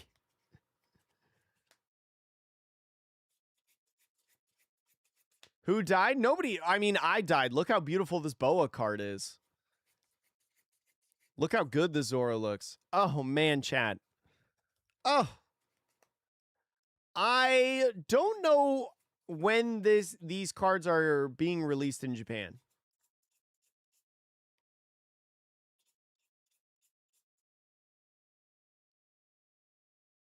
Forever unaffordable. That's why we just got to get good at the game so then we can win them and we don't have to buy them. Oh, wait. The Twitch stream does say OP15. What the heck, chat? Hey, thank you, Dre. Appreciate it. Oh, they got little advertisements now that play in between matches. I'll go back to this screen, though.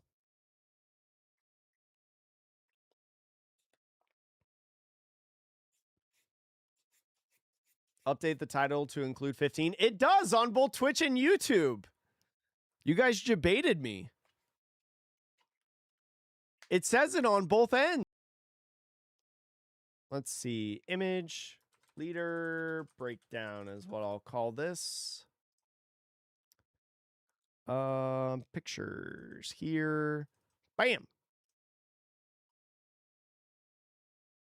This was the leader breakdown for anyone who wants to know.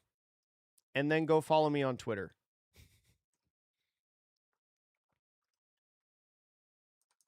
Scoot that over just a smidge.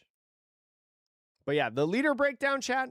There was 5 red yellow Bonnies, 4 purple Linnells, 1 red green Luffy, 1 red blue Ace, 1 red yellow Bonnie, 1 Dracula Mihawk that we just watched, 1 crocodile, black crocodile, 1 yellow Enel, and 1 OP15 Sky Luffy.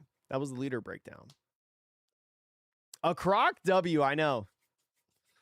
I want to watch him, but I'm glad we got to watch the Bonnie, even though it didn't go so well.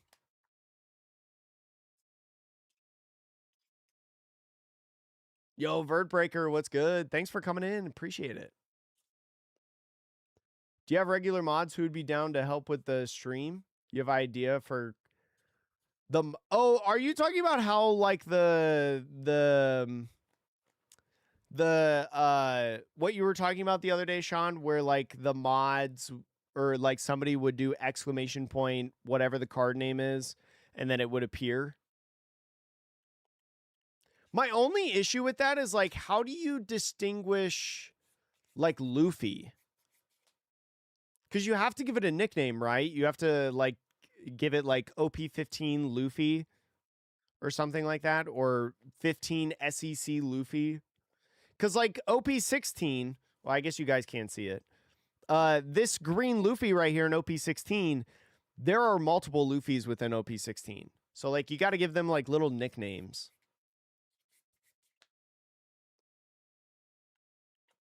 No, Bonnie started first, Denny. Bonnie went first in that game. Macchiato, thank you so much for following. Appreciate it.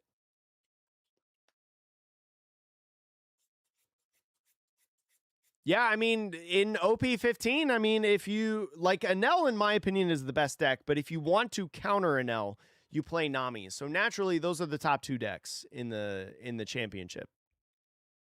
Yellow Enel should win this. I have a friend, the guy, for any of you who watched my YouTube video on, like, the extra grand battle tier list that we did in, like, meta discussion that I brought with young Buwodi. So cool. Bring back OP09 Teach. OP09 Teach is a very interesting deck. Oh, I think they're about to show the top 8. All right, the top 8, chat. Or wait, no, that's the top 16. Never mind. They'll show the top 8 here in a second.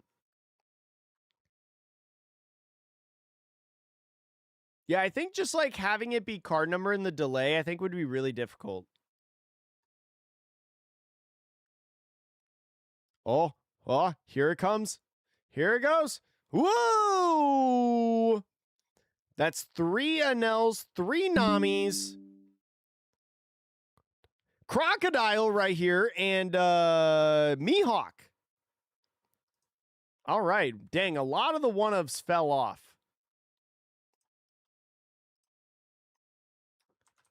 Top 8 of Aichi CS. OP15.5 plus ST30 legal. It is 3 Panel, 3 Nami, 1 Crocodile, and 1 Mihawk. The good news, chat, is I have buttons for every single one of these leaders.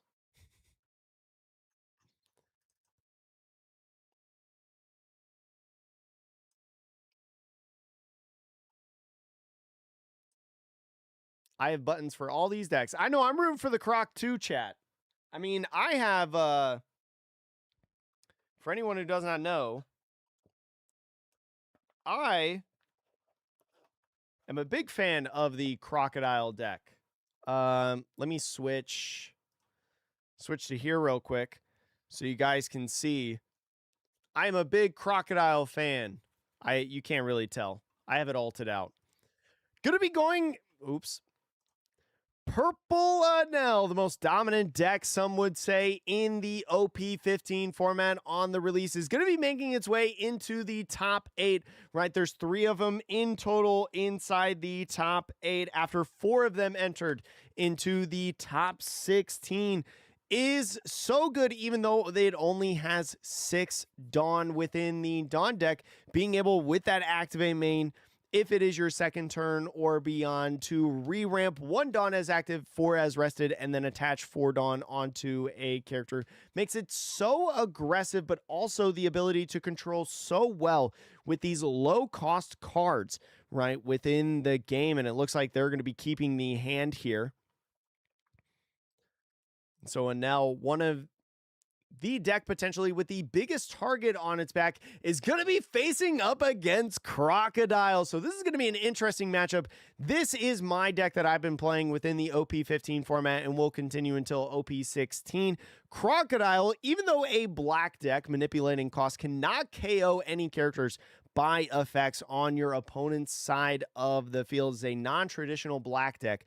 But if you utilize that activate main and KO one of your Baroque work characters, you can minus 10 cost on one of your opponent's characters and trash the top 2 cards of your deck. This deck, in synergy, right, with itself, has a lot of on KO effects, right? Effects that go off when you KO one of your own characters. It's going to be very important within this matchup, right? That Crocodile not only goes first, steals first away from Anel, but is able to battle out all these 1-drops and be able to establish stuff like the 8-cost Crocodile to be able to prevent the Anels, whether they're the secret rare Anels or the blocker Anels, from attacking within the turn. It looks like a pretty decent start for the Crocodile right here, right? You got a couple different searchers in the Miss Valentine and the Disappointed. You got a 2K in the Merry Christmas and a couple 5-drops to be able to utilize off of your different effects like Bong Clay and Daz Bones. Not a bad starting hand for this Crocodile player, I believe. Do these events have rules on card backs? I think they have to be official. They either have to be like solid color sleeves or they have to be official one-piece sleeves.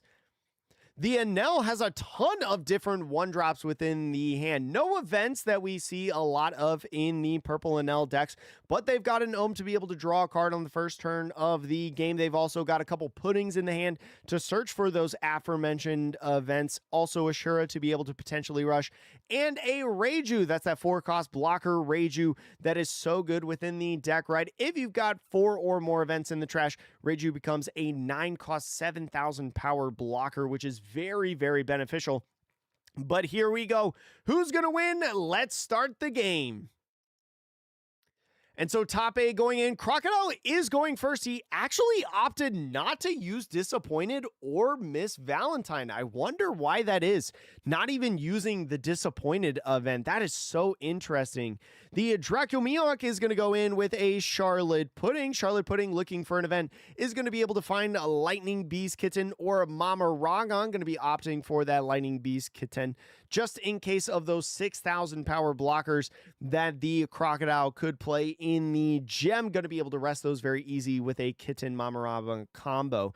And so going into this search is going to pass up on the Gamma Knife and just grab another Kitten right here. It's going to be interesting to see. The priority on the Kitten is going to go into Crocodile's turn, rocking those beginning of the game Crocodile sleeves. Now the Crocodile is going to be able to go on his 3 Dawn turn, maybe especially because you don't have like a 3 Dawn play typically in the Crocodile deck. Maybe it's beneficial to just go in and hold off your searches on until the second turn. Is going to be going in and using the different effects right now. First, for Disappointed, going to be looking at that top 3 after Purple Enel took the first life, adding the 8-cost Crocodile into the hand. And we're going to see another 1 Dawn tapped for Miss Valentine, looking at the top 4. So building up the trash. 2 Patchworks going in the trash is not what you want to see as Crocodile, right? An unsearchable card in the deck, just unlucky in general to have so many of them milled so early, but you just need 1 or 2 to be able to really go in this game. And a third Valentine hitting the field is so good, especially with Bon Clay being found on this search. I'd imagine Bon Clay not having it in the hand is going to be one of the options that he'll go for right here. Being able, with that on KO effect, to be able to play out a 5-cost character from the hand, Baroque Works or the trash. Looks like is going to be grabbing one of those Bon Clays, and we'll see a pass off the turn onto the Enel into his second turn. Yo, ASMR, thank you so much for the super chat. $5 on Croc. Going with the all-in. Thank you so much for that. I appreciate it, friend. The purple Enel now on the 4 Dawn turn may try to go in towards an angle of playing down the Reiju and then using leader effect. We see the Reiju come down onto the field, that 4-cost blocker right there. Still just a 4-cost blocker as of right now. Now with Lightning Beast Kitten minus 1,000 power, just to be able to get a Dawn minus right here, is going to go ahead minus the Valentine. And using the Kittens again, so not saving them for potentially minusing something like a Mr. 5 gem blocker, but just really going in of getting aggressive and just trying to mill through the deck right now. 3 events already in the trash as we drew a couple cards like Gamma Knife and Reijus.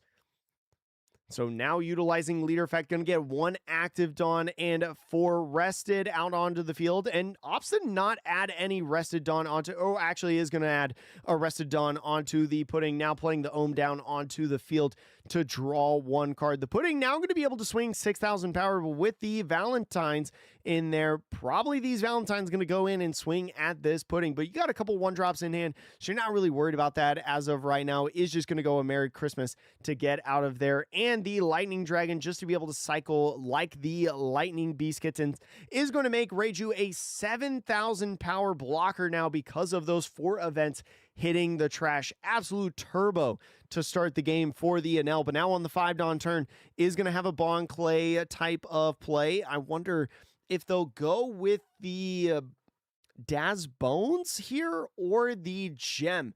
Going to be really interesting, but first swing in at the Puddings.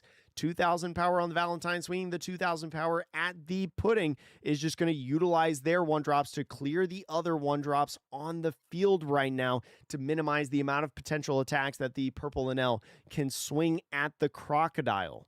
Still sitting at 5 life, though, very healthy in this game.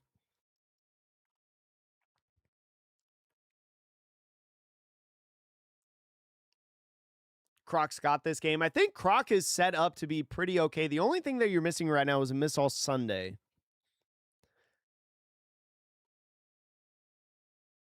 So we'll see. Definitely if he decides to play and utilize the activate main on the Croc's leader effect before swinging, we'll know that that's a prioritization of Daz Bones. But if he does it after, it'll be a prioritization of Gem.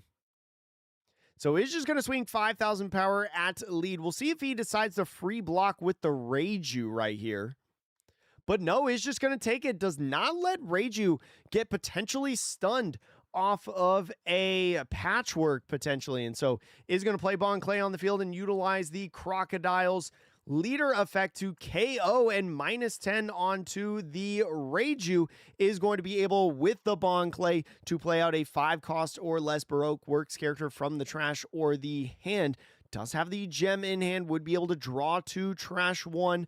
Also could maybe play the Daz Bones, but that would just rest the Reiju. I don't like that. So Gem is going to be played out onto the field. And because Reiju is a 0-cost character, that draw 2, trash 1 is just going to filter the hand a little bit, getting Daz Bones in the trash.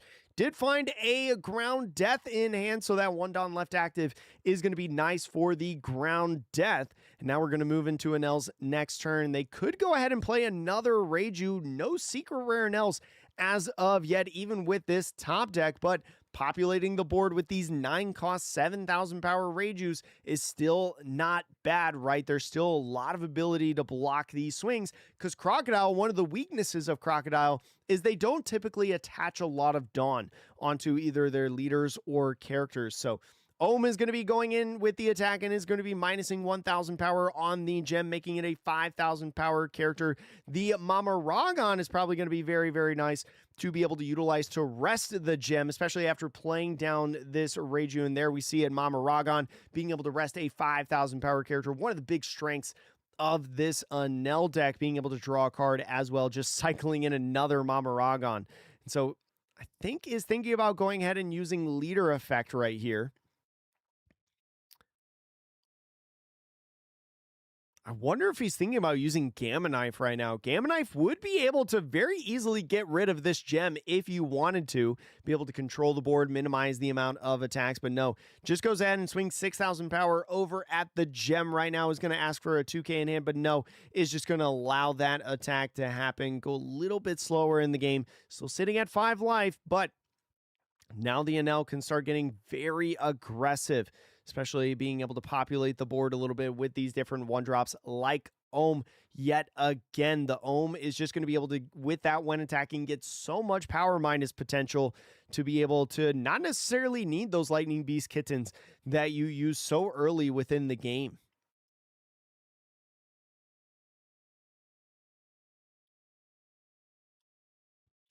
So Mamaragon yet again is just going to be able, or I'm sorry, this is El Thor. My bad. El Thor is going to, I messed up the alternate art. El Thor is going to be able to get rid of the other Valentine and now plus 1,000 power the pudding. The leader effect coming in is going to go ahead and get all that done onto the pudding for a 7,000 power swing. And now, especially because you got rid of these 1-drops, you're not worried about a lot of these characters that you've got on the field right now. It's going to be much, much harder to lose your board. But now Crocodile using the Ground Death, now that they have 10 or more cards in trash for plus 4,000 power, gets out of that 8,000 power attack from the Reiju on the end there. And then we move into Crocodile's next turn. Top decking a Bon Clay means that you're going to be able to play a Bon Clay on this turn at least. Going to be interesting to see if he goes with Daz Bones or Gem, right? Especially with those Ohms on the field. Maybe you try to get rid of some of these 1-drops that the purple Anel is going to have.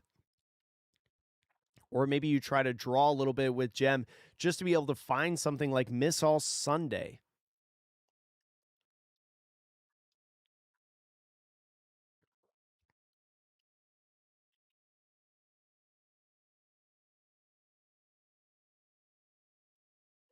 I think the not playing anything, the more that I think about it, the not playing anything on one Don makes sense because you don't want it to get, you don't want like your Valentine to get L-Thord, but you could have gone disappointed.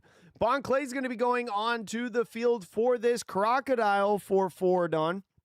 Still leaving 3 up as active. Is going to go ahead and use leader effect on the Bon Clay, -10 on the active Reiju. Might go in then with Bon Clay's effect to play something like Dazbones out onto the field. And Dazbones is going to go ahead and rest a 0-cost character. So long as Dazbones is also on the field and a 0-cost character is on the field or 8 or more, Dazbones going to be able to swing at active characters on the turn that it's played. So like I mentioned, you can try to double remove some of these characters, like swinging in at this Ohm, try to clear these 1-drop bodies and force the purple Enel right now to swing with their blockers. So is going to get rid of it right there. Now still with 3 Dawn left, might leave 1 up for a ground death, but now you got to think about what you want to swing at. It's actually not a lot of counter in this Enel's hand. So going in with this 9,000 power swing, going to be swinging at the Reiju. Sacrificing the 1 Dawn up. This is going to have to ask for a lot. The Mamaragon is going to be a little to get out of that attack, plus 1,000 power to go to 8. You just need 2k or 2 1s, and it looks like a 1k on the Shura, and Reiju is going to go to 10,000 power to get out of that attack. You did get a lot of cards out of the hand of the Enel, but now all these swings that are going to be coming in at face is going to be tough for you to deal with. So we'll see how our Crocodile goes in with this attack. Still has the 8 cost in hand to be able to play next turn, to be able to sum some bodies. And one thing that you really do like as the Crocodile right now is that even with these 7,000 power swings coming in at lead with these Reijus, there's no secret rare Enels or just 10,000 power Enels in general coming down right now. And especially with these Enel decks, if you don't have them in your starting hand, it is very hard to find them in general. One of the reasons why Frankie can be so good in this deck. Another 7,000 power swing coming in at lead after taking the first 2. Got a 2k, 1k eventually out of these swings, especially because you know another one is going to come from one of these 1-drops like Pudding or Ohm, one of those 2. NS Lobby, that's normal for YouTube. And so is going to 2k, 1k out of that attack right there. And now the Lightning Dragon going to be coming in, is going to freeze this Dazbones and neutralize some of the aggression that Crocodile is going to have on the board right now.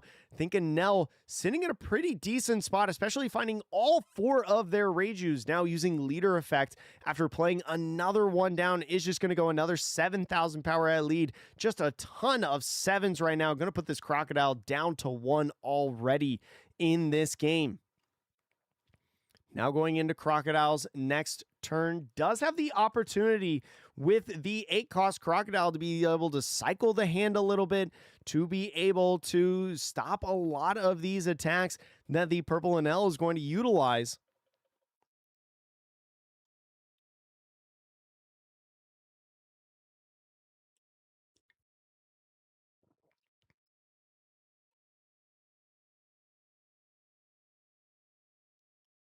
Nah, I think purple Enel's fine.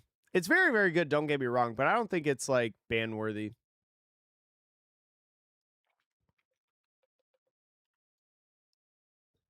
And so the 5,000 power swing going in at the Pudding, just trying to clear bodies as much as possible before going in more at life.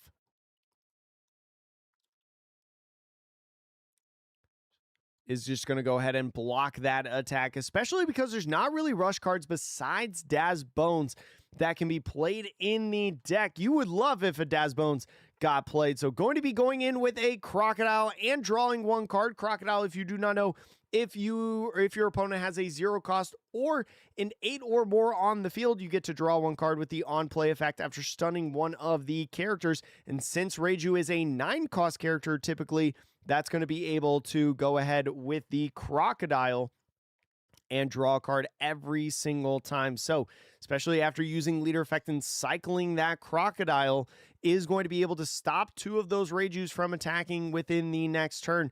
The 0 cost Reiju is going to restand because of no patchwork. We move into Anel's next turn. Has 1 2K in hand, a couple 1Ks, and a ground death still at 1 life, but I think Anel definitely sitting in the driver's seat of this game, especially because they can just continue to go in with some of these like blockers that they've got, like Frankie got 2 of them in the hand right now to be able to cycle the hand a little bit, draw some cards, still establish a body. Yes, I am, Cortozo. I play the game a lot. It's literally my full-time job. I think if you talk to any pro player right now, they say that Anel doesn't need to be banned. There might be something in Anel that needs to be hit, like Gamma Knife, but no, Anel doesn't need to be banned. Not yet, at least.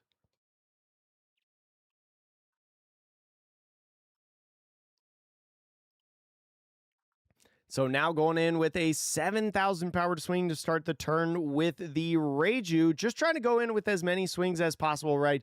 Really put the pressure onto Crocodile right now, especially when they're sitting at 1 life.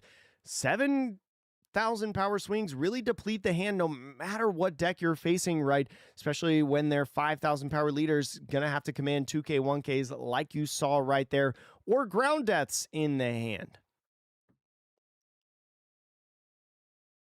I like the Lucy Bartow package. I think it's nice. So 7,000 power now going in once again at lead. Just trying to ask for this ground death, and there it is. Going to be utilizing that ground death. And the 4/4 Frankie is more than likely going to play over this pudding. So with that Dawn -2 on the on play, I do have a Frankie button, actually. I can push that to show the card on screen. It is going to be able to trash 1 card and draw 2. Got to figure out which card you're going to pitch. And I like the Gamma Knife, actually. Gamma Knife doesn't really matter as much within this matchup, just simply because Crocodile, with that 8 costs on KO effect, is going to be able to bring it right back every single time. So swinging at it does nothing really. And especially with these lightning dragons, you don't really care about, trying to Gamma Knife the Daz Bones. Now using leader effect to be able to go in and give a ton of Dawn onto this Ohm is going to go in on the swing minus the Ohm and get Crocodile to take their final life. Now move into the next turn. Did find a Patchwork right now, so Patchwork is going to be a nice one to utilize. Patchwork going to be able to potentially stun 3 different bodies on this turn.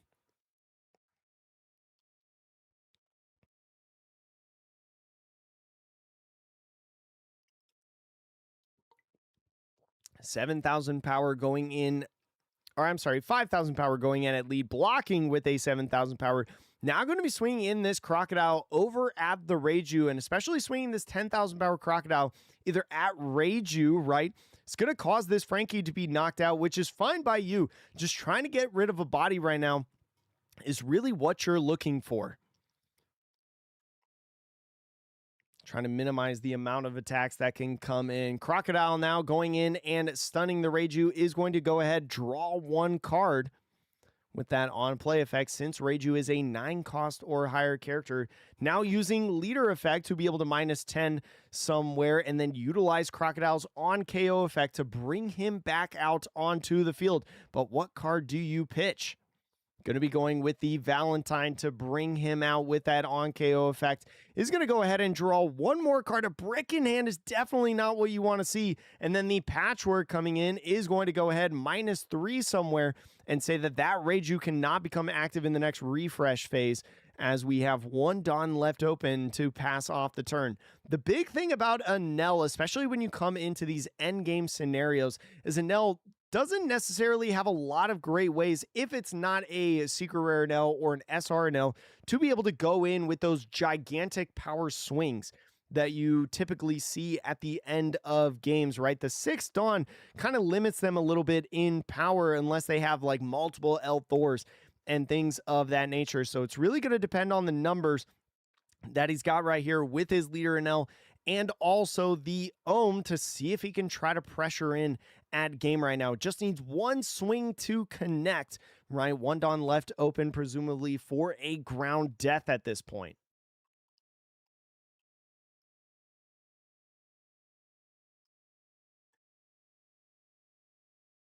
Also, ASMR, thank you so much again for the $5 super chat. I appreciate that.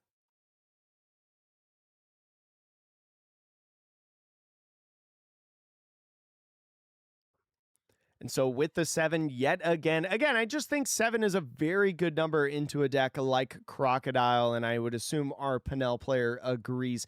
Just going to go 2K, 1K one more time. Not too much in the hand, but looks like Penel is going to take it a little bit slower, right? Is going to go ahead, pitch the Secret Rare now with the Frankie and draw 2 cards.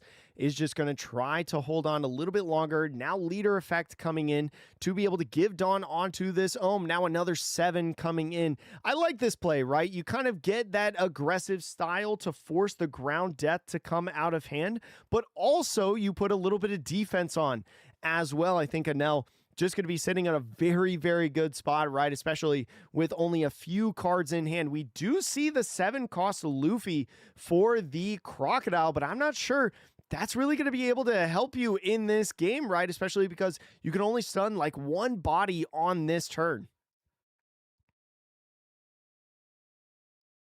No, all of these matches are best of 1, chat. So going in and swinging that 5,000 power at the Ohm just to clear that body off the field. Just going to let it go. Does not want to rest the Reiju as of yet. Just going to let that attack go through too. Wants to keep all these bodies active to avoid maybe the 4th Patchwork, which I still think is in the deck, right? Still could be something that we have to worry about. Is going to go in with a Disappointed though to start out. Does find another 8 cost Crocodile. Is just going to go ahead and put that in hand. Think either way, it's a little cooked for you. But at least the 8 cost Crocodile is going to be able to draw you a couple other cards, especially with the on play effects.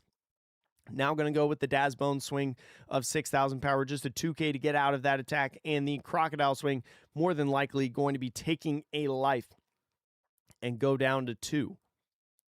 So the Crocodile swing comes in there. Now the Crocodile coming out onto the field is going to be able to draw a card with that Reiju, and it's going to be a Miss All Sunday. Not necessarily something you're really looking for right now, but is going to be able to now use leader effect, KO the Crocodile -10, pitch the Sunday from hand to get this Crocodile back onto the field to filter a card in the hand. Is it a brick? Is it a ground death? It is only a Miss Wednesday, so just a big 11 swing at lead is going to be able to claim it for this Anel. So now going in with the 11 does not have the amount of counter. Anel is going to be moving on to the top 4. The Crocodile was very, very close to stabilizing, but kind of what you see within that game, the high prioritization of the Reijus, right? Especially as a 7,000 power character. That's very hard for Croc to get rid of outside of the late stages of the game, with maybe those 8 cost Crocodiles really allowed him to put on so much pressure at the beginning of the game. Very, very good job by that Anel, especially knowing, his outs, playing into those different scenarios, and then using cards like Frankie to be able to draw. And even at the beginning of the game, like, I thought it was kind of weird using the Lightning Beast Kitten so early within the game, especially when Crocodile very frequently uses stuff like 6,000 power blockers in the gem, or maybe like a Daz Bones or some, well, Daz Bones isn't a blocker, but a 6,000 power character, if you know what I mean. But just utilizing that to just draw cards, try to get a little bit better of a hand, ended up boding well for him. I think that was a fantastic play, and also allowed him, on the second turn, be able to have Reiju be activated as a 7,000 power 9 cost blocker. Yeah, Reiju's put in a ton of work in that game. It was easily the MVP of that game.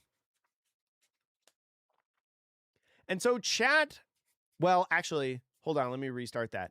And so for the YouTube watchers, for that top 8 match, we've got top 4 and the finals coming soon on the channel. So make sure to go check out that video in order to see that. Thank you so much for joining me in this one, and hope to see you in the next video. For all the live stream watchers, we've got more tournament to be able to go. So I hope you're ready to stay up and watch some more One Piece. And yeah. Dang, I need to get better at those like intro outros for YouTube.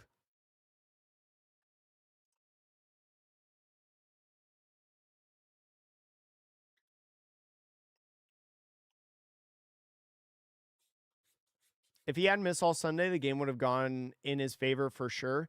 Well, the only time that he really would have been able to play Miss All Sunday was that first 8 Dawn turn, or the 7 Dawn turn on curve, which, yes, I think if he played Miss All Sunday on curve, I think that game would have been even closer. But I think that Purple and L did really, really well. There's some sort of event that's going on. I don't know what this event is, Chad, but starting on June 21st, there's going to be this event. This down here in the bottom corner, this is the I Know You're Strong counter event. You got the gold Egghead Dawn right here. Very cool. How do you feel about Captain Smoker as a guy? I mean, I just met him within the manga, but I would assume that he will get lung cancer eventually. He seems all right. Seems like a cool dude.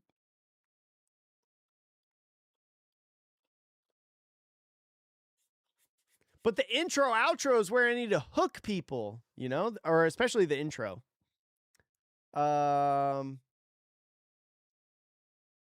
What did a Nell player use as counter?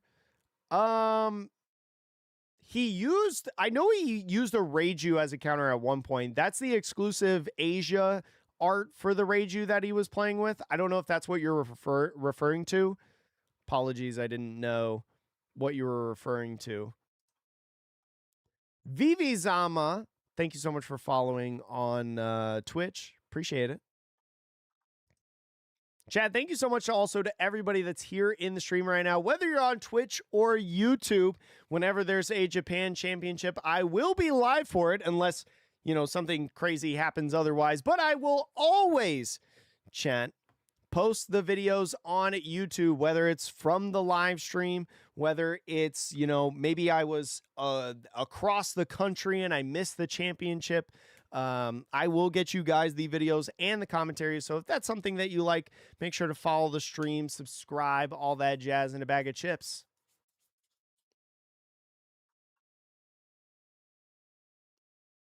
I think he lived another turn if he Nightmare Luffy'd instead of the extra stun. I don't know if he could. I mean, there's a shot that he could live, but he would only get one Croc draw.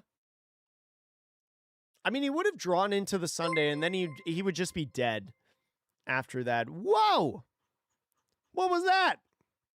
Ennis Lobby, thank you so much for the 99-cent tip. Thank you for the super chat. What off meta not named Nami? I think Blue-Green Luffy is a very, very good deck that will also run the tables as a top deck within the format. I think Teach is a pretty good deck. I don't know if I'm willing to say that Teach is like, I think it's interesting. I'm not sure if I'm ready to put Teach as a top 3 deck. I think it's a very, very good deck. I think you're going to see it in Top Cut very frequently. I think it could even win regionals, right? But I think Anel is still a top deck. I just think there are more top decks that compete alongside it in OP16. So there will be less Anels in Top Cuts, I feel like, because of that.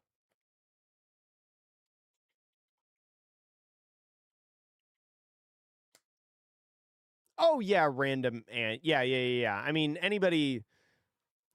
Yeah. Like you have people whose job is like game designers. You have people whose job is illustrators. You have people whose job is playing the game. You have people whose job is like judging the game, right? Like the prize stuff that you get as judging. Blackbeard event, that is Black Vortex. Well, Black Vortex says, oops, wait. Let me give you my guesstimations. If your leader is the Blackbeard Pirate type. Oh, trigger. Negate the effect of up to one of your opponent's leaders or characters during the turn. I think with the trigger, somebody correct me if I'm wrong, But because Yamato gives a character rush, right? Here's how I see it. If you negate the leader, right? If you negate the leader with a Black Vortex trigger, any cards that come after that from the trash will not get rush. But if before the trigger, something had come out onto the field and gotten rush, if you turn off the Yamato, that card still has rush because it was like a one-time given effect. Now, with the if this Yamato right here had rush from the leader effect but hadn't swung yet, and then you negated that one I'm not sure, because I know there's like a weird thing with like given effects, because I know like I'm pretty sure that a card like Ground Death, right, that negates the effects of a character in the Crocodile deck, I can't use Ground Death to negate this Luffy blocker. So I think it Black Vortex turns that card off for all cards after. Yes, all cards after. But yeah, any given effect cannot be negated. So Black Vortex, like for some reason, I guess, if you had like some crazy play and you got both of these two Yamatos on field and they both have rush, right? Let's just say hypothetically, they both have rush, right? And you swing with this one first, and then they try to Black Vortex this one is still going to have rush. You can't get rid of that. Oh, geez, there's the top 4 chat. The top 4 is 2 Anels, 1 Mihawk, and 1 Nami.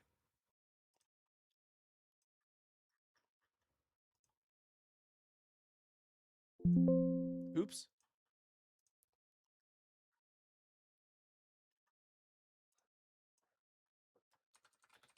Top 4 of Aichi CS. 2 Panel, 1 Mihawk, 1 Nami. All right, so Nami has made it into the top 4 of the Aichi CS championships. Nami, if you do not know, 2 leader effects on this Straw Hat Crew, blue, yellow, 4 life leader. On your opponent's attack once per turn, if you trash 1 card in hand, you can give this leader plus 2,000 power for the entire turn. And then once per turn, if on your turn, your opponent takes a life or a life is manipulated in general, you can draw 1 card if you have 7 or less in hand. Again, it could be either you or your opponent's life. Going to be going up against Dracula Mihawk. We saw this guy in the top 16 win his match. Spoiler alert if you haven't watched it yet. If not, go check it out. But is not going to be able to get that plus 1,000 power on the leader effect because Nami is not a slash type leader, but is going to be able on that activate main once per turn to rest a card. And if there's a 5-cost character on the field, restand 3 Dawn.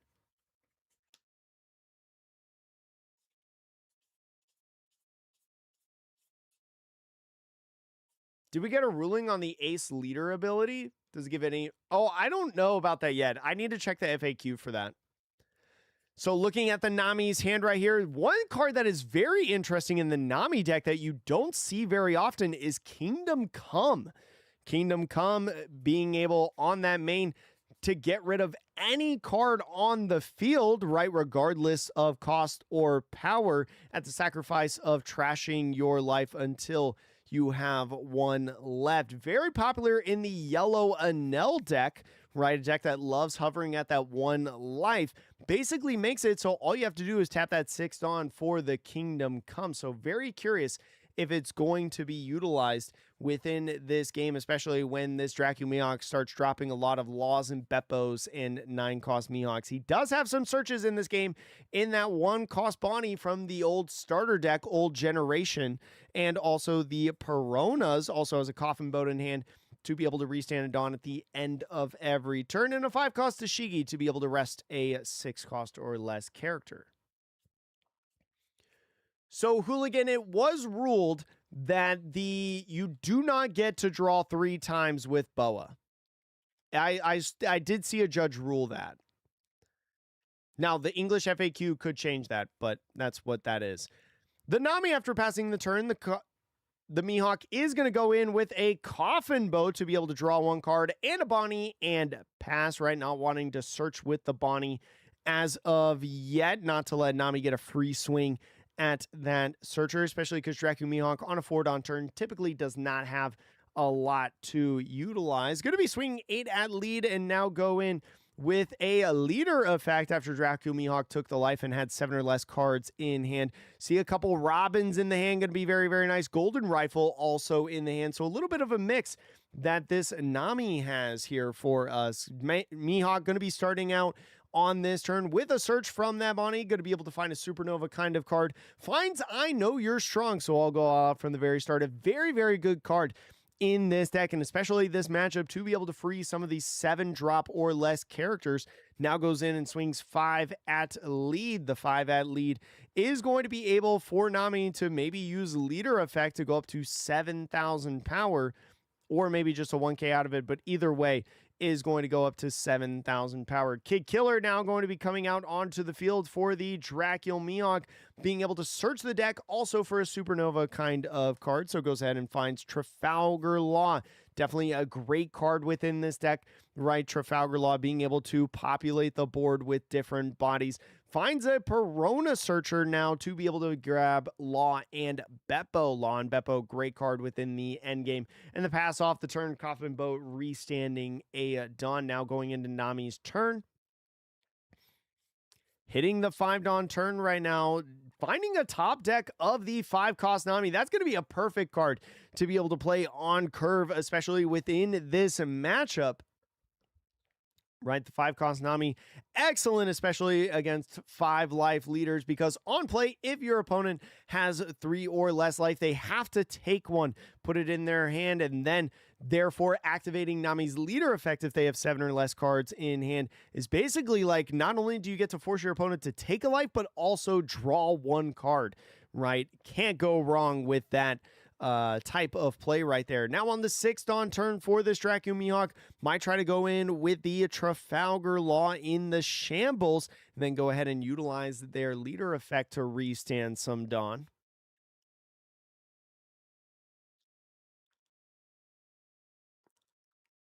Oh man, yeah, I'm rusty on the commentary, chat. I mean, it's also like almost 3 a.m. I mean, it is 3 a.m. for me, so I am tired.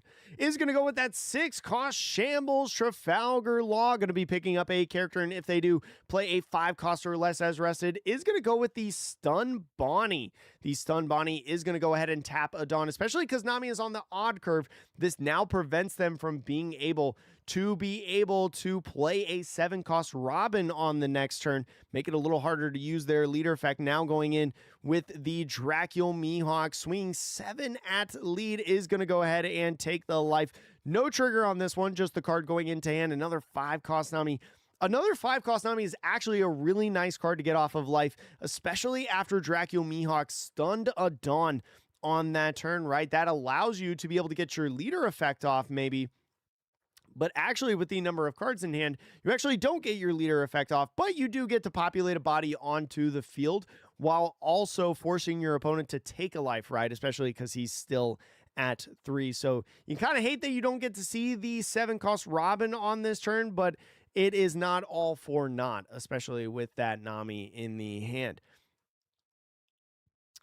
The Nami now going to swing at the Bonnie, is just going to try to ask for cards out of hand from this Mihawk. Is going to go 1k Perona that we saw shambled back up. Now that 5-cost Nami going to be coming in onto the field to force another life to take, and Arrested Dawn going into leader. Might see a 7,000 power swing at the Bonnie, try to force a 2K to come out of hand.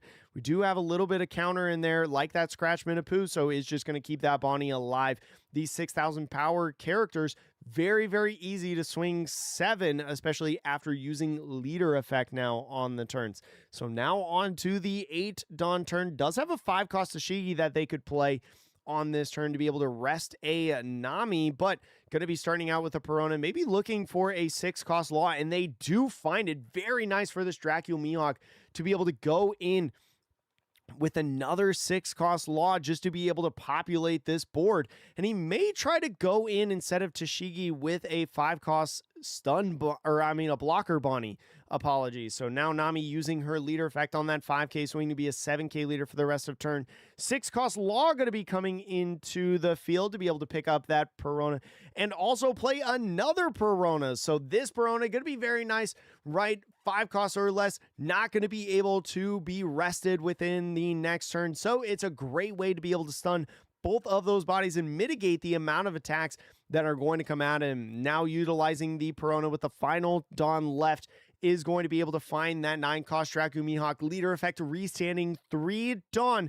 Now we've got 3 Dawn to be able to work with Nami being a 7,000 power leader. Gonna have to attach 1 Dawn and swing 7 is going to ask for another card out of this Nami's hand. A 5-cost Borsalino hitting the trash. Now another Dawn coming in, ask for another card. No, Dazbones cannot attack active characters. He can only attack rested. So Nami going ahead and taking the life. No trigger yet again. Going to be a Marco coming down. And we'll see Nami now decide between either Robin or Gecko Moria now for the big body of the turn. So Nami now again, because of that 5-cost Perona from OP15, not going to be able to rest either of these Namis that they've got on the field, these 5-cost Namis. So only 1 attack coming in from the turn for the Nami player.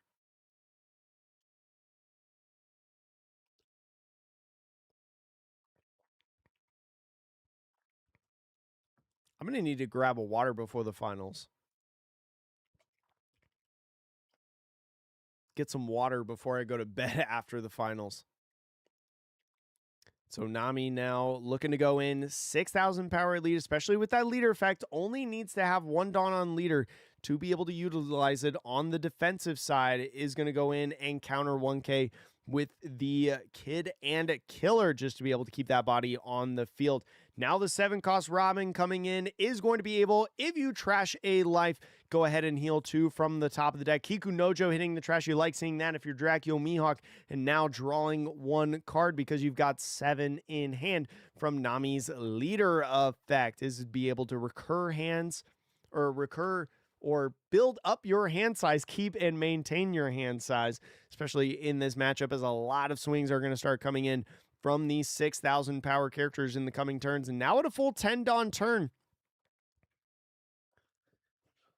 going to be curious to see if he goes in and establishes this 9-cost Mihawk instead of the Law and Beppo, especially that on opponent's attack once per turn. That 9-cost Dracula Mihawk, very, very good right now within the format, also negating a character of a cost of 9 or less from attacking in the next turn. Nami is going to use her leader effect, pitch the Robin to go up to 7,000 power to get out of that attack. And now paying the 9 is going to be that Dracula Mihawk that I talked about, playing it down on the field.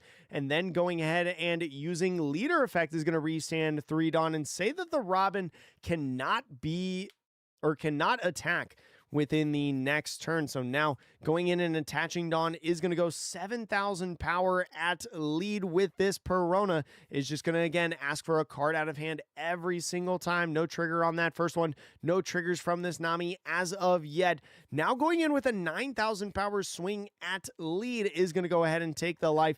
Is going to hold off on these swings with the Trafalgar Laws, especially because when you're at 1 or less life, they will activate as blockers. And with a couple different swings from the 5-cost Namis and the leader Nami, maybe try to put a little bit of pressure on the Nami to go in at life instead of these characters. But here comes the Raigo, especially sitting at 1 life. Raigo is immediately going to respond with that 9-cost Dracula Mihawk, maybe one of the reasons why it's in the deck, right? Just such a good counter card for that specific scenario that I assume that the Dracula Mihawk player was not expecting, right? A card not typically seen in Nami, I feel like. And so now going in 6 at lead is going to go ahead, take the life, and go down to 1, activating these blockers from the Trafalgar Laws. Mihawk did use leader ability, Melf. So now the 7,000 power going in at lead yet again is, like I mentioned, just going to try to put the pressure on. Now using the I know you're strong, so I'll go out from the very start to go up to 8. Another 7,000 power swing. Going to have to command a 2K, 1K, or a block to get out of that attack. And there we see the block and the pass off on the turn. I think getting rid of that 9-cost Mihawk is actually a huge swing turn for this Nami. You didn't really populate the board and you didn't really get your leader effect off to draw a card, but with stuff like Golden Rifle in the hand still, right? Being able to be a 7K leader with a bunch of different cards in the hand and having stuff like Borsalino in there, you have a lot of different healing options when it's actually kind of difficult to be able to get rid of you. And with the Golden Rifles on top of that, you can utilize the Golden Rifles to maybe plus 4,000 power your leader on top of that.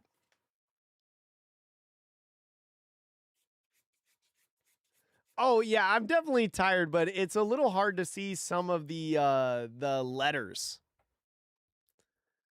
on the screen for me. Methy. Hope you're having a good night. Thanks for coming in. Or day. He didn't use the Robin because he prioritized getting rid of the 9-cost Mihawk, because it's a constant stun effect that he's going to have to deal with. The Mihawk now swinging 7,000 power at lead is going to activate Nami's leader effect, getting rid of the Edward Newgate. I like getting rid of that, right? It's a very easy, like, Law and Beppo target to be rested and frozen. So good job by that Nami there, recognizing that. Newgate does get you a little bit of card draw, but I think you'd rather prioritize the Borsalino healing.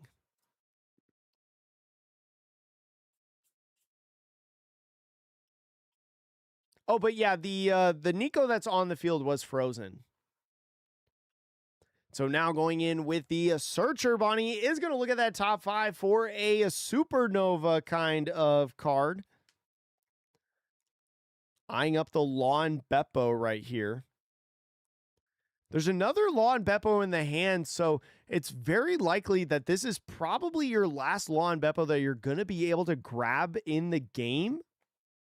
So if your game is going to be like chaining Law and Beppos to get that plus 2,000 power, but also be able to stun something on the turn, might just be a good idea to grab it and constantly utilize it.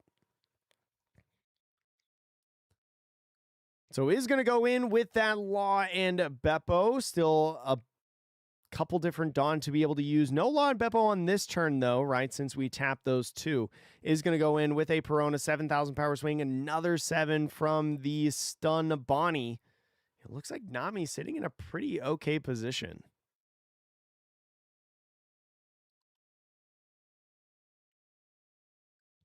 Does have a couple cards that they can get rid of in the hand. Curious on if they want to get rid of the Borsalinos right now. Because Borsalino, just such a good card, but no, is going to actually tap for the Golden Rifle for plus 4,000 onto leader. Kind of a mix between Sky Island and Thriller Bark in this deck. And it looks like Mihawk is just going to go in with a secret rare Bonnie and try to draw 2, trash 1, maybe find like another Searcher or something, get rid of a brick in hand, and restanding 1 done. Now leader effect going in and restanding some with the Coffin Boat. I know you're strong is going to be 3 done to be able to make sure that these Namis can't attack within the next turn, try to mitigate the amount of swings that are going to be coming at him on this next turn, especially as a 5,000 power leader, still a Nico Robin on the field that is ready to rock and roll. 12 p.m. there. Oh, are you in Europe?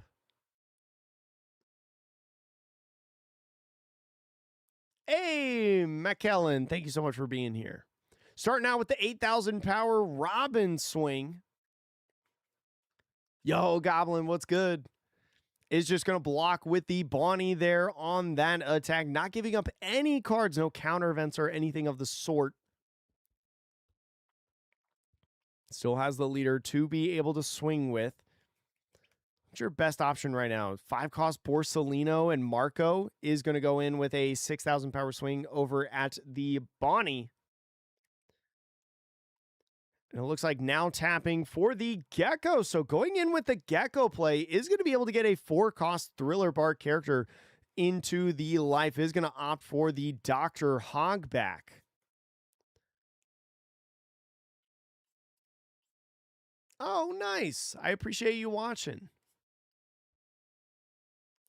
6,000 power swing now going at the Nami. The big reason of swinging at the Namis right now, even though Nami has an on KO effect to spit out a 5-cost or less character, they do have to flip the top life face up. So is going to be able to get rid of these without having to worry of repopulating the field, and a Lon Beppo coming down for the Dracul Mihawk. Now the leader effect going to restand 3 more. Dawn is going to get that Gecko as rested and frozen. Dracul Mihawk becoming a 7,000 power leader. If you can just keep these bodies and mitigate the amount of swings that he's going to be getting every single turn, he might be able to come out with this game, but I think it's going to be really tough with all the healing that the Nami has, right? Multiple Borsalinos, a golden rifle in the hand, a lot to be able to work with right now.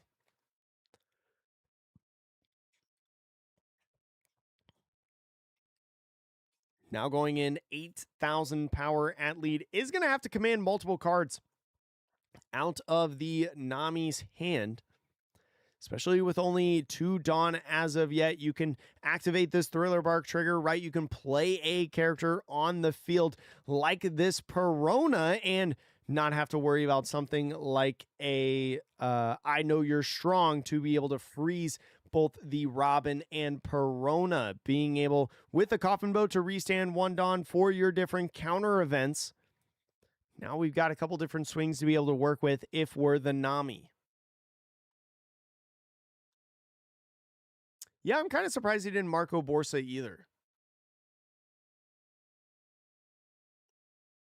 But Goblin, it's like 3 a.m. for me, so it definitely is the morning. But I hope you're well. Now going 6,000 power over at the Bonnie, is going to try to just get cards out of hand yet again, instead of going in and trying to pressure life. Especially if you don't want to attach multiple Dawn right in this scenario, because you're trying to maybe go for like a Borso Marco angle or like a Borso Kiku angle, right? It's just going to try to control board a little bit and ask for cards. Is definitely thinking about 4 Dawn, but is going to attach 2 and now swing 7 over at lead, I assume. Just a 1K Kid and Killer to get out of that attack. Thinking about swinging a little bit with the Robin, right? 9,000 power over at lead. The 9,000 power swing is going to have to force more than just a 2K to get out of this attack, trying to get these counter events.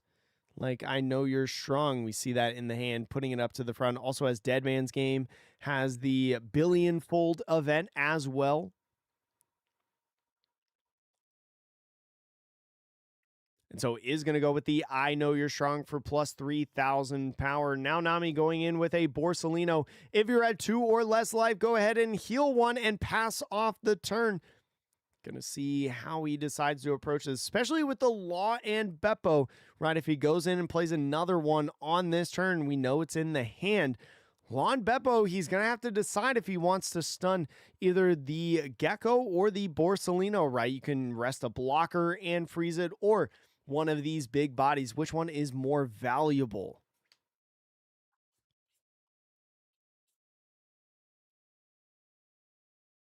5 a.m. just woke up. Oh, man. Law and Beppo going to be the option and is going to keep that Gecko Moria stun, that 10,000 power character, much harder to deal with for this Dracul Mihawk player. Now being a 7,000 power leader, because there's more than 2 characters rested on Nami's side of the field, is going to go 7,000 power at lead. Nami using her leader effect, pitching that Kiku. Now Dracula Mihawk using his leader effect to restand 3 Dawn after tapping the Coffin Boat. Now going 7,000 power at lead is going to force either a block or another card out of hand, and it looks like it's going to be Golden Rifle. Golden Rifle going to be that plus 4,000 power. Now the Law and Beppo going in and swinging. These Laws and Beppos going to get the block on the Borsalino, right? You don't really have too many cards to be able to pitch for that, and passing off the turn, restanding the Coffin Boat. You're basically sitting at almost the same place as you were last turn, right? Except now just a little less cards in the hand. You've got the 8-cost Gecko Moria off the top of the deck, so could play that down onto the field just to be able to get another annoying body on the board for this Nami.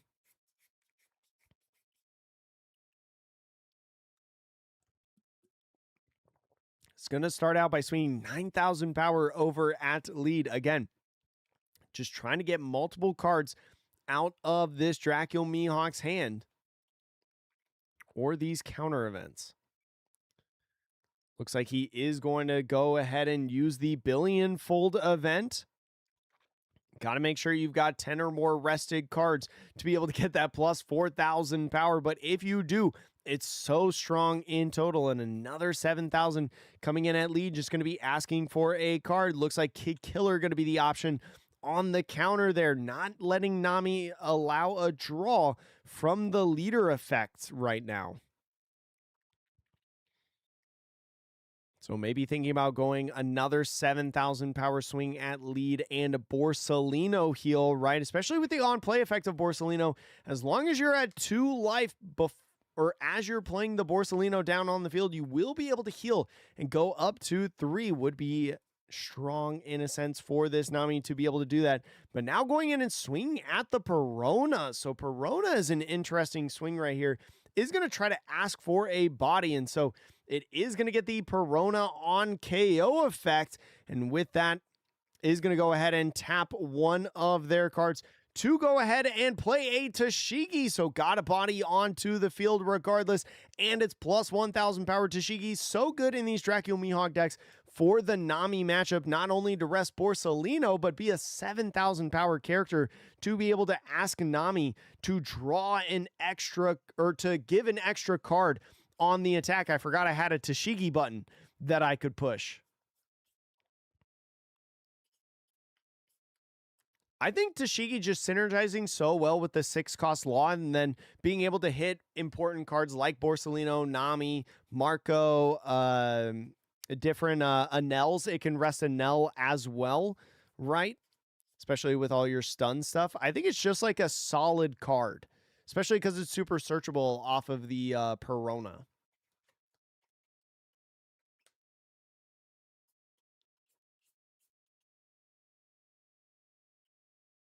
I know, just typical Nami things, right, Random Ant? That's why it's a good deck. So full 10 Dawn turn now for the Dracula Mihawk. Starting out with a 7,000 power swing out lead. Not committing any Dawn anywhere, right, with this character. One of the reasons that it's re-emerged within the deck. Nami going ahead and using leader effect is still going to take the trigger anyways. You can use leader effect to gain a little bit of counter and still take the life. Would rather just go ahead, maybe potentially with another Gecko trigger, play out the Marco onto the field. Could be something like Dracula Mihawk going in with a Dead Man's Game right now, especially with a couple different characters that you still have access to. You might be able to math out the Nami, actually.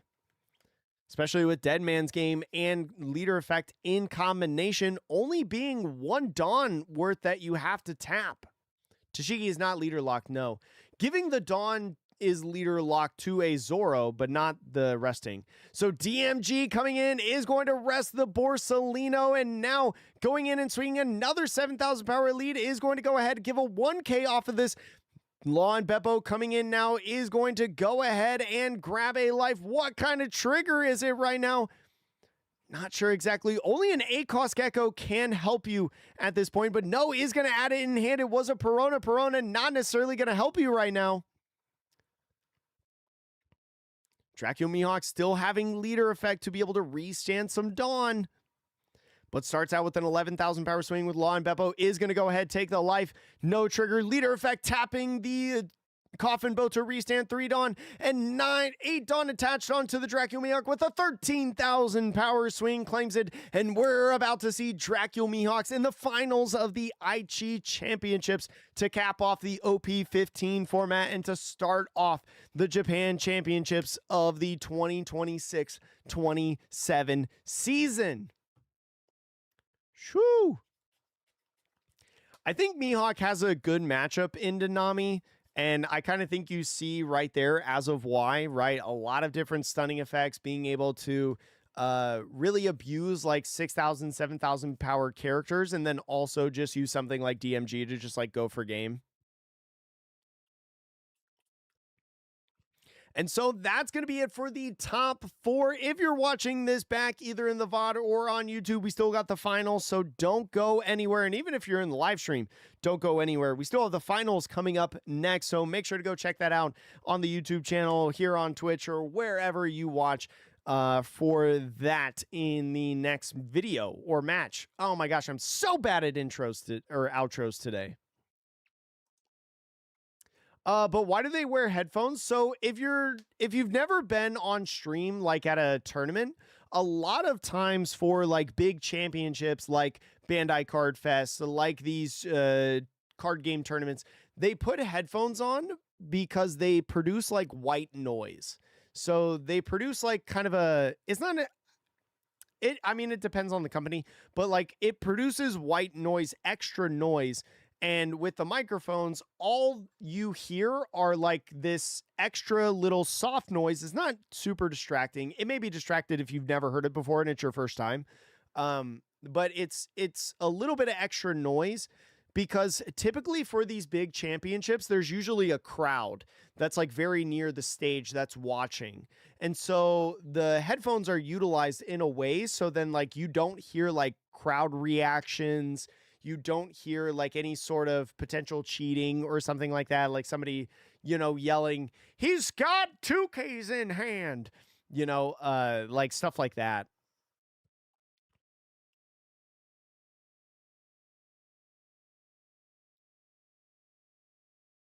Yeah, Mihawk played that pretty well. Even after the Kingdom Come. Like the Kingdom Come, I think it got a little scary for Mihawk, but he was able to stabilize. Nengarden's been stocking their website with so many new products as of late coming in this spring. For those of you like me that love Nengarden playmats, they've got 2 brand new pre-orders on their website, including Velvet Hollow and Sky Tyrant, featuring Perona and Anel. You can also pre-order the Jester or the Dark Sovereign playmats that have newly been put on the site. If you also love their crossbody bags as much as I do, they've released a ton of great new designs on their website that both include One Piece themes, but also some other popular themes. There's also a special deal with the crossbody bags where if you buy 2 of them, you get $10 off your order that stacks with my affiliate code. Don't waste any time and go check the link in the description below to check out Nengarden's website and use code Atrocious for 10% off your order. I've been using Nengarden for over a year now with all these different products that they make, and I just recommend every single one of them. And they've even got like pins, t-shirts, and things like that that I love on their website too. Thank you so much for supporting the channel, and once again, use code Atrocious at checkout for 10% off your order. Now, let's get back to the video.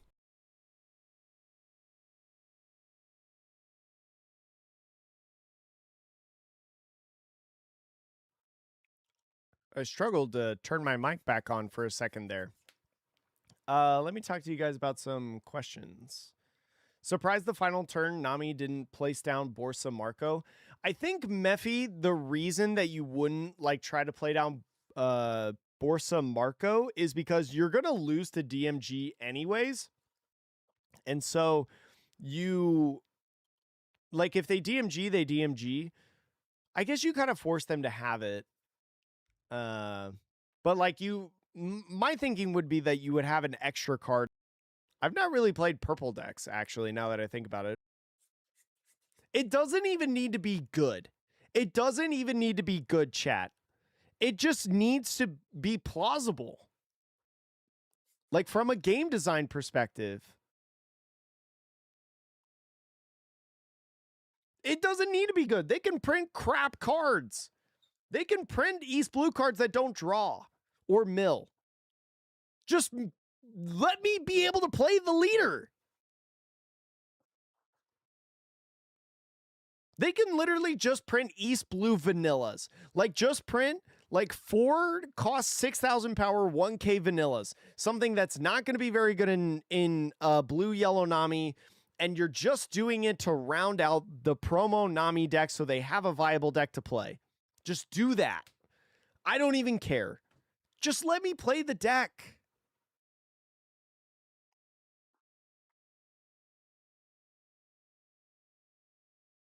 How did your second extra grand battle go? Did you play blue, purple Luffy? No, I actually played red, green Luffy, and I got top 4, which was insane. And then, the last one that I played, I also went 4-1, but I didn't get top 4 because my opponents. I mean, the person that I lost to ended up winning the event. I played against Yang. And he won the event, obviously, because he won 3 out of the 4 in Vegas. But all my other opponents did not do as well.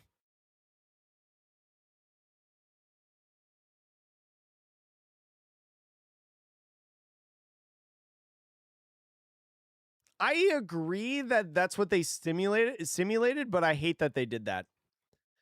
No surprises here, Chad. Purple Enel in the finals of the Aichi Japan Championship, right? Heralded as one of the best decks, if not the best deck of the OP15 format. It's going to be playing against Dracula Mihawk, which it typically has a pretty good matchup into that deck. So we're going to see how Dracula Mihawk can approach this, right? You would imagine that coming into the finals of a big giant championship, a Japan championship, you'd imagine that you'd have to beat some purple Enels along the way, whether that was in Swiss or in the top 16 brackets somewhere along the way, right? So obviously Dracula Mihawk has been running hot within this tournament and could see it here again in this finals. You just need one more game. I think die roll going to be pretty important in here,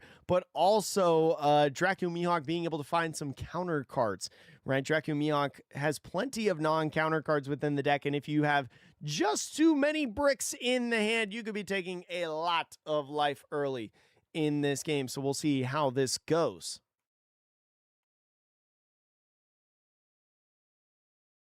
No, Goblin, I'm sorry. I top forward one of them. I top forward one of the extra grand battles, and then I got 4-1, but didn't get top 4 in another one. So the Enel starting off in here does have some 1-drops to be able to play, but different to what we saw in the previous game that we had in this top cut of purple Enel.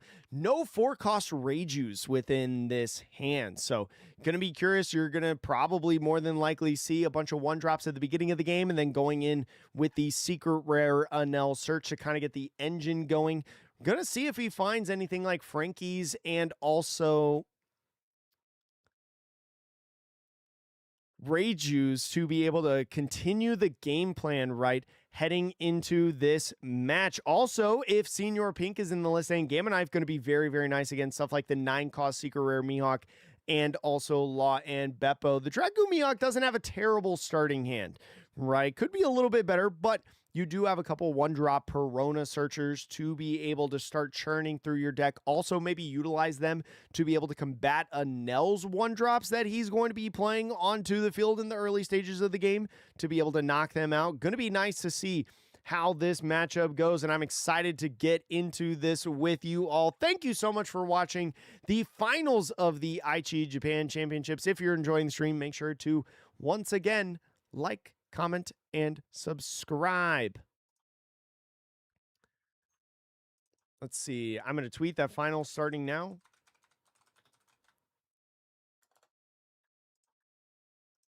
And here we go. So it looks like the Enel just passing the turn, not playing a 1-drop on this turn is actually quite interesting of a strategy, right? You know, Enel loves playing the 1-drops on the field, especially early in the game, but not this time around. And with the Kid Killer, going to be searching for a blocker Bonnie and passing off the turn. Is going to go in now, drawing a card now on the 3-Dawn turn. Just start out with a 5K swing at lead. Going to be taking the life to start out this one. Now going in with the 1-drops with the Ohm to draw 1 card and maybe populate the board with a ton of Shuras as well. Shura going to be going into here, going to draw another card and rounding it out with Satori. So Satori, something that a lot of players are actually dropping from their list, is going to be able now to use leader effect to be able to get some Dawn onto Shura. And with Shura's effect of if you have 6 or less Dawn on the field, this character actually gains Rush, is going to go in with another Shura right here. So absolutely bonkers second turn for this purple Enel. Got the Mihawk to take 2 life and be able to populate the board with just so many 1-drops right here. And that's why, you know, purple Enel is one of the strongest decks in the format. Such a good set of cards right here. And Mihawk going to be starting out with a Perona, just going in with some searching, typically, especially going second on their second turn, not having a ton of plays to be able to utilize that are more impactful than just searching with different 1-drops. So we'll more than likely just see that for this Mihawk player here. Going to be going in with the Scratchman Apu. Scratchman Apu going to be able to rest a 1-coster. Les is going to be able to swing at that Ohm and get rid of it. Now going in with the Kid Killer, just searching again. We'll see if he swings at this Shura, finds another Scratchman Apu, maybe to just threaten the body on the board, but no, does not swing with it with the Kid Killer that we played in the last turn, valuing it a little bit more with that on opponent's attack, maybe restanding a Dawn. No, this is best of 1 Impact, yeah. The Japan Championships are all best of 1. So now going on, Curve is going to play that Secret Rare Enel. The first one that we've actually seen today in this championship is going to go ahead, look through that top find a card and put the rest of the bottom of the deck, then trash a card in hand. Interesting set of options because you see the 2 Secret Rare Enels and the Reiju in there. Ended up passing on all of them to get the Vari, a little bit of extra counter. So now does have to pitch a card in hand because of that Secret Rare Enel effect. Really thinking about what he should get rid of is eyeing up the Gamma Knife, especially putting it in trash as an event. You could go ahead and grab it later with something like a Senior Pink, now using leader effect to be able to re-ramp the Dawn and go ahead and swing with this Satori. Satori on that when attacking, now at 6,000 power, is going to reorder the top 2 to either the top or bottom. Not sure exactly what the 2 cards are. Looks like it's a Charlotte putting in something else, but looks like going to put them on top. Probably 2 valuable cards, a 2K counter of the Scratchman Apu that we revealed off the search. And now going down to 2 is just going to pass off the turn to the Mihawk. Go into his next one. Not swinging with the Shuras as of yet, but just going to try to clear that Satori. Is going to get rid of it off of the Perona swing. Now being at 6 Dawn, you're going to be able to Trafalgar Law and Shambles a little bit. But what do you play down? Has a 5-cost Bonnie. Can you get enough rested cards, actually, for the Bonnie? You could get enough rested cards, but you have to swing the Dracul Mihawk leader. Or actually, no, you don't have to swing Dracul Mihawk first. Because you would tap 6 Dawn, and then the 1 from the Perona and the 1 from the 5-cost Bonnie would be 8 in total. And so 6-drop Law going to be coming down onto the field, picking up one of the bodies. Going to be that 2K in the Scratchman Apu to be able to get that 2K back in hand, and now playing the Bonnie back out on the field because you had 8 or more rested cards on the field. By the time that you played it, you'll be able to filter out the hand, draw 2, trash 1, really start building things up while then restanding 1 Dawn for potentially another Perona, as you see here, to just, again, draw cards, filter out the hand is going to be going in now, grabbing the I Know You're Strong. I Know You're Strong, going to be very good in this matchup, especially in trying to lock down these Nels. Now going in with the leader effect of tapping the Perona and restanding 3 Dawn. The 3 Dawn now going to be utilized to just swing 5,000 power over at lead. Going to be taking that first life, not using any counter cards, and now going in with another 5,000 swing with the Kid Killer. We see a mom, or actually that's an L4 in hand. I keep getting that alternate art mixed up, but it looks like it is going to be that L4 right there for plus 2,000 power to get out of that attack and a pass off the turn for Dracula Mihawk. Now going into Purple and L's next turn. Got another secret rare Nell in the hand, but you've also got Frankie. So just trying to decide if the raw draw maybe is a little bit better or just going in and stacking these big bodies. And he's looking like stacking the big bodies is going to be the name of the game for this deck.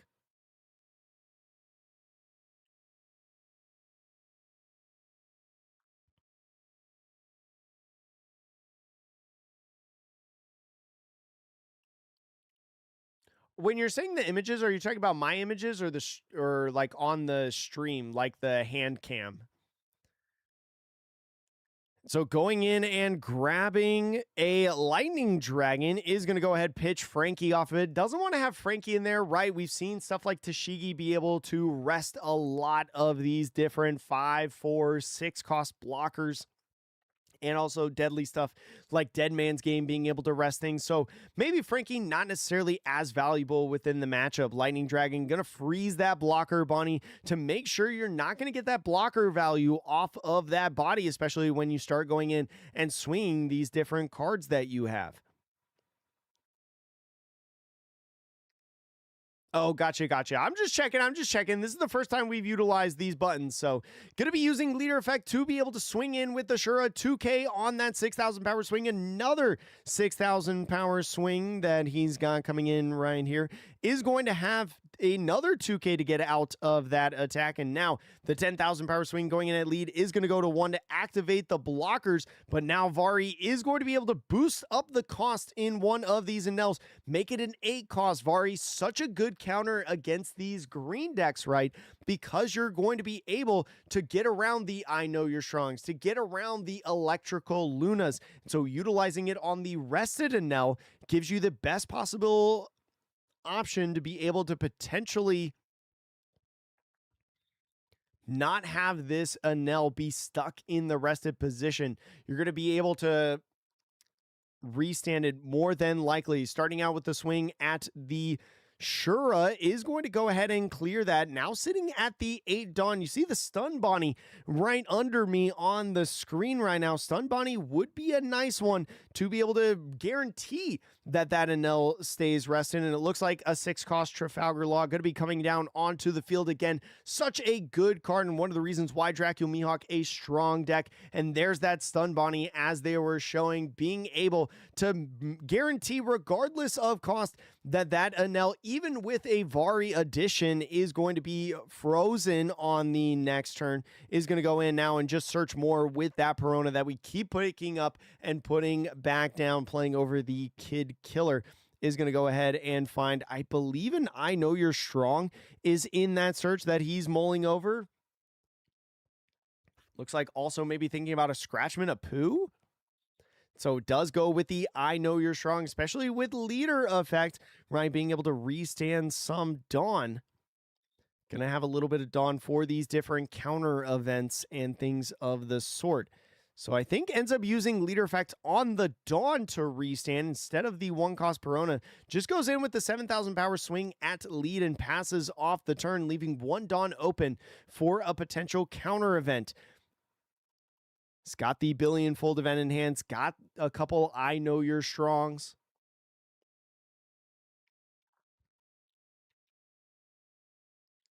Now going in with the Nel, you don't have any more 6 costs to be able to play out onto the field, but you can widen the board a little bit, especially with the Ohm. You can get some pudding searches in.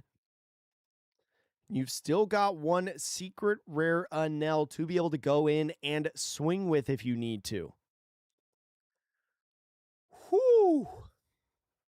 But yeah, Chad, this event right here next to the Lightning Dragon is El Thor, by the way. Between the Mamaragon and Lightning Dragon, that's the El Thor alternate art that's only in Asia right now. And so is going to start off the turn with a 1-cost pudding. Looking at that top 4 for an event. So good within this deck to be able to find some of your key pieces. Seeing a Gamma Knife, we passed down on one earlier. Interesting to see if maybe he grabs it this time, just in case of a boss monster that comes in a future turn. Yeah, grabs the Gamma Knife, acknowledges or tells the Dracula Mihawk player right now that, hey, if you play a 9-cost Mihawk or a 10-cost Law and Beppo in the coming turns and you rest it, I'm going to get rid of it, but with one of my bodies. Now going in and swinging 8,000 power at lead is going to have to command a little bit more than just an I know you're strong to get out of this attack, but is maybe eyeing up that billion-fold right in the hand to get to 9,000 power. Still has to think about the secret rare Enel attack and maybe Ashura on top of that. So is going to go with that billion-fold event to be able to get that plus 4,000 power on the battle.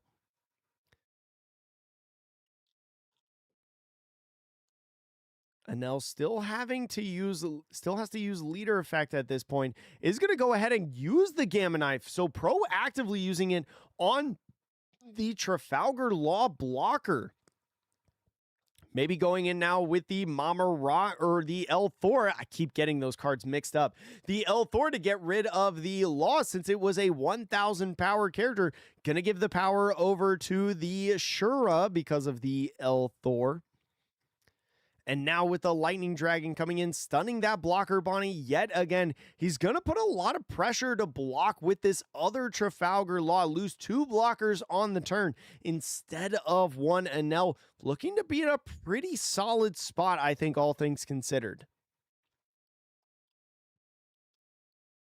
And so Vari coming in yet again just to be able to boost up that cost just like we saw earlier, right, is going to opt for the active Enel.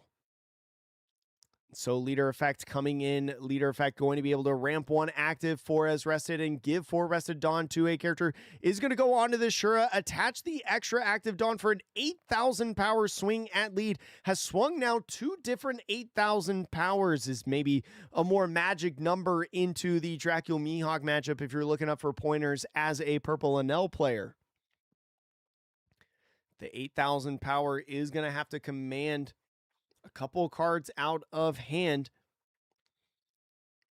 And especially with no Dawn left as active right now. And only 1 life and 1 blockers, really asking him to either go down to, like, he's probably going down to 0 on this turn. But if he goes ahead and blocks early on this swing and KOs the Trafalgar Law, then the Enel player could actually pivot and swing in at the rested Bonnie to try to get rid of it. So does go down to 0. Lots of cards in hand for this Dracula Mihawk. I believe 9 in total, or 8 in total, I'm sorry. I know how to do basic math.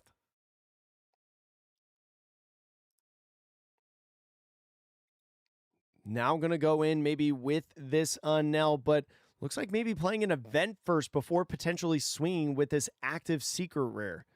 Is going to go with a Lightning Beast. Kitten is going to go ahead minus 1,000 power and draw a card. Is going to have a Mamaragon to be able to utilize to actually just rest this Trafalgar Law. This is an insane swing turn for the purple Enel right now. And one of the reasons why you're seeing why this can be a very favored matchup for purple Enel. Now going in 10,000 power at the lead. I don't even think Dracula Mihawk can do it, and that's the game. Purple Enel going to be able to win the 10,000 power swing. So many bricks in hand, wasn't able to get out the victory, and that's going to be a very, very convincing win for Purple Enel to cap off the OP15 format, the final Japan championship, the first Japan championship of the season, right over in Aichi, and Enel cementing the victory in that one. Holy smokes, that was a crazy final turn as well. Yeah, GG's. Oops, all bricks in hand. How long was that? That was about 18 minutes. At least since I've started recording. That match in itself was probably more along the lines of like 13 minutes. Oh, yeah, 12 minutes right there. Yeah. You blinked and it ended. For the YouTube side of things, thank you so much for joining me, or at least the YouTube video if you're watching this in post. Thank you so much. Let me know how you feel about the card images, and also chat, you let me know. How did you feel about the card images that we, oops, you guys actually can't see it right now. How do you guys feel about the card images that we put on screen today? I didn't have every single card, right? Because I think that's a little bit overzealous of me to actually be able to do. But I tried to put like all the meta decks in there that I could, you know, realistically think to see in the tournament. Unfortunately, didn't have red, yellow Bonnie, but let me know how you guys felt about the card images appearing on screen. I'll probably be better in the next event just simply because I'll get more used to like commentating and pushing the buttons at the same time. But I think it was pretty good, all things considered. I think it was fun. But yeah, on the YouTube side, if you're watching the YouTube video after the fact, thank you so much for watching. Check out the other videos for either from the championship or on our channel. And we'll be back for the next Japan Championship. So subscribe for more. And for the live stream people, I'm also going to get ready to go to bed because it's 4 a.m. right now. It is 4 a.m. where I am. And guess what? I got to work out in the morning because I have been working out in the mornings for the last couple weeks, chat. And Saturday morning is my workout day. So I got to be up in a couple hours to go work out. So chat, actually we're going to hang out here for a little bit. We're going to hang out for a little bit just in case they announce anything like a championship schedule or anything like that. I don't think we're going to get OP17 reveals or anything like that. But we could get some stuff. Give me that ST reveals. I think it's a little too late. That I don't think they'll do that, but they could do some like information.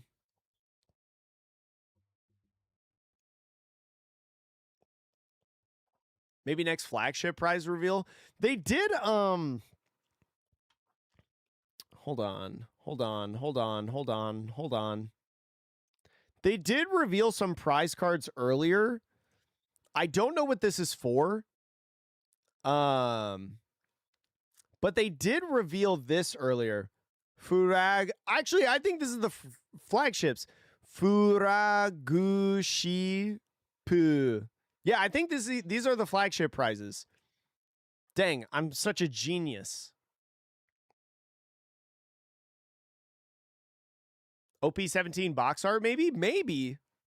I could see, well, I don't know. I actually don't think they'll advertise like any products because OP16 came out. They've been talking about OP16 all in the like breaks and the breaks for ads and things like that. I mean, it just came out today in Japan, so I feel like they're just trying to get as many people as possible to like buy OP16. Also, let's see.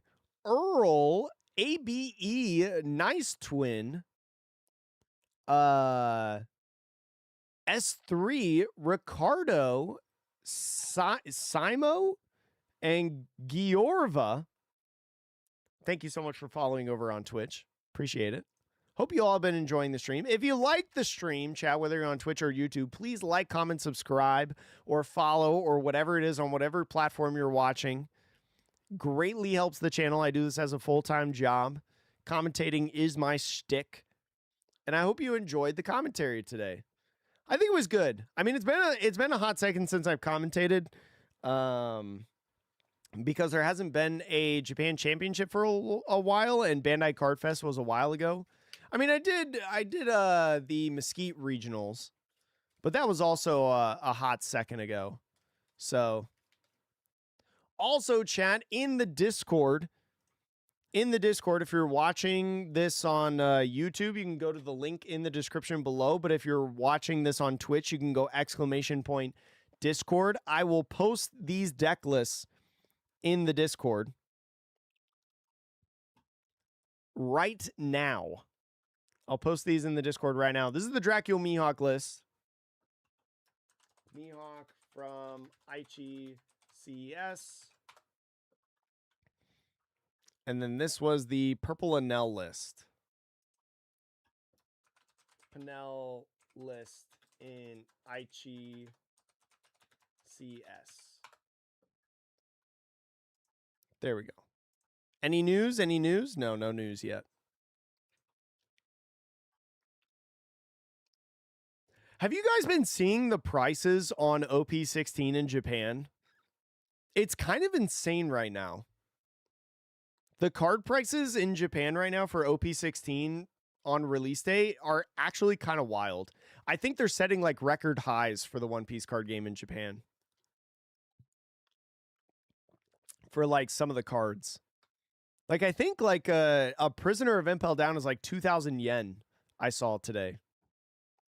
Which is actually crazy. Oh, you just got back from a flagship, Houdini. How'd you do? The Prisoner of Impel Down rare is more expensive than any SR normal art. That's insane. Especially with how good Sakazuki is. That's actually crazy. Yo, 4-1 with Croc. Croc gang, Croc gang. I've decided to lock in Crocodile for the LA regionals in 2 weeks. Because it'll be OP15 format.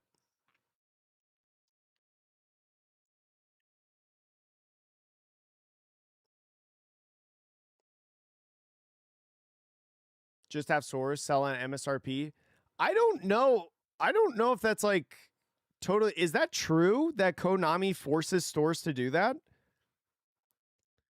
Because I feel like when I talk to store owners about Yu-Gi-Oh, it's that they can't get Yu-Gi-Oh off the shelves.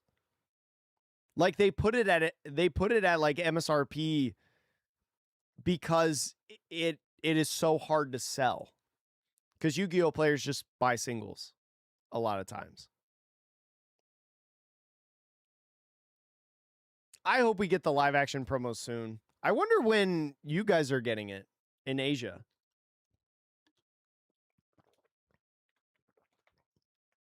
Are there flagships in the States? No, Grass Dog. There's not flagships in the States. We have like store championships and stuff like that. That's basically like our flagships. Yeah, we have like regionals too, treasure cups. OTS stores sell at that price, so the other stores can't put it above MSRP. Oh, interesting. I didn't know that.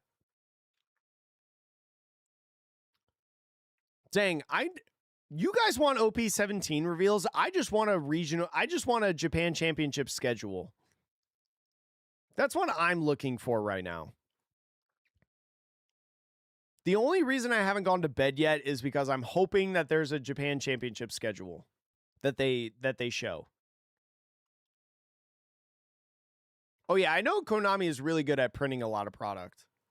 Well, Konami only prints Yu-Gi-Oh, right? It's not like Bandai where they have like 3 games or something like that. It's like Pokemon. It's like Pokemon where they like only print one thing.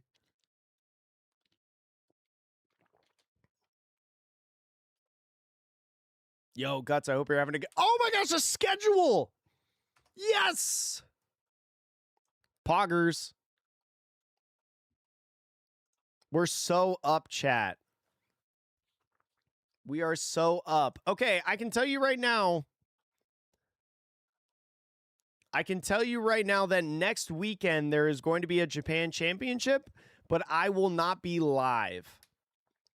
I will be posting it only as single YouTube videos because by the time the championship airs, I am going to be on the East Coast of the country. I live in Las Vegas, which is the West Coast of the country. I'm going to be on the East Coast with the vacation with my girlfriend. So unfortunately, I am not going to be live for the next Japan Championship. I will not have a live stream, but I promise I will make YouTube videos of the different matches, and I will get them out as soon as possible. We get back late like late Saturday. So they'll probably start coming out on Monday, I would think. Yeah, Pinnell won. Hody. Yeah, I'm on we're going to a wedding, and then we're comboing it with a mini vacation. Cuz my girlfriend really works hard, so she deserves it. My vacation was quitting my job and going content full time. Oh, they have 3 Yu-Gi-Oh games. I did not know that. So this is the schedule of the Japan Championships, chat. So outside of this first one, every single one after that, you can expect me to be live for these different weekends. I will block these off on my calendar. I don't know the specifics of all of this, but I know that this is a season 1 schedule. Well, this is a late stream, Rookie. I'm going to bed. It is 4 a.m. It is 4 a.m. for me, chat. Yeah, happy wife, happy life. Yes, exactly. And also, like, I kind of deserve it too. Like, I deserve a couple days of not thinking about One Piece and just like content. I've been doing a lot of back-end content stuff lately, chat, of like building this PC and trying to think about what like my content I want to look like starting in OP16 and stuff. So even though I haven't been posting as many YouTube videos, I've just been busy thinking about back-end like content stuff. So I should give myself a break from that before I go like all in on OP16 format, right? Right before the release of OP16. So, all right, chat, I'm going to bed. It's 4 a.m. I got to wake up in a couple hours anyways to go work out. And it's going to be the hardest workout of my life because I'm going to be so freaking tired. Anyways, chat, thank you so much for watching. Hope you enjoyed the stream, and I hope to see you again soon. Have a great rest of the night. Bye, chat.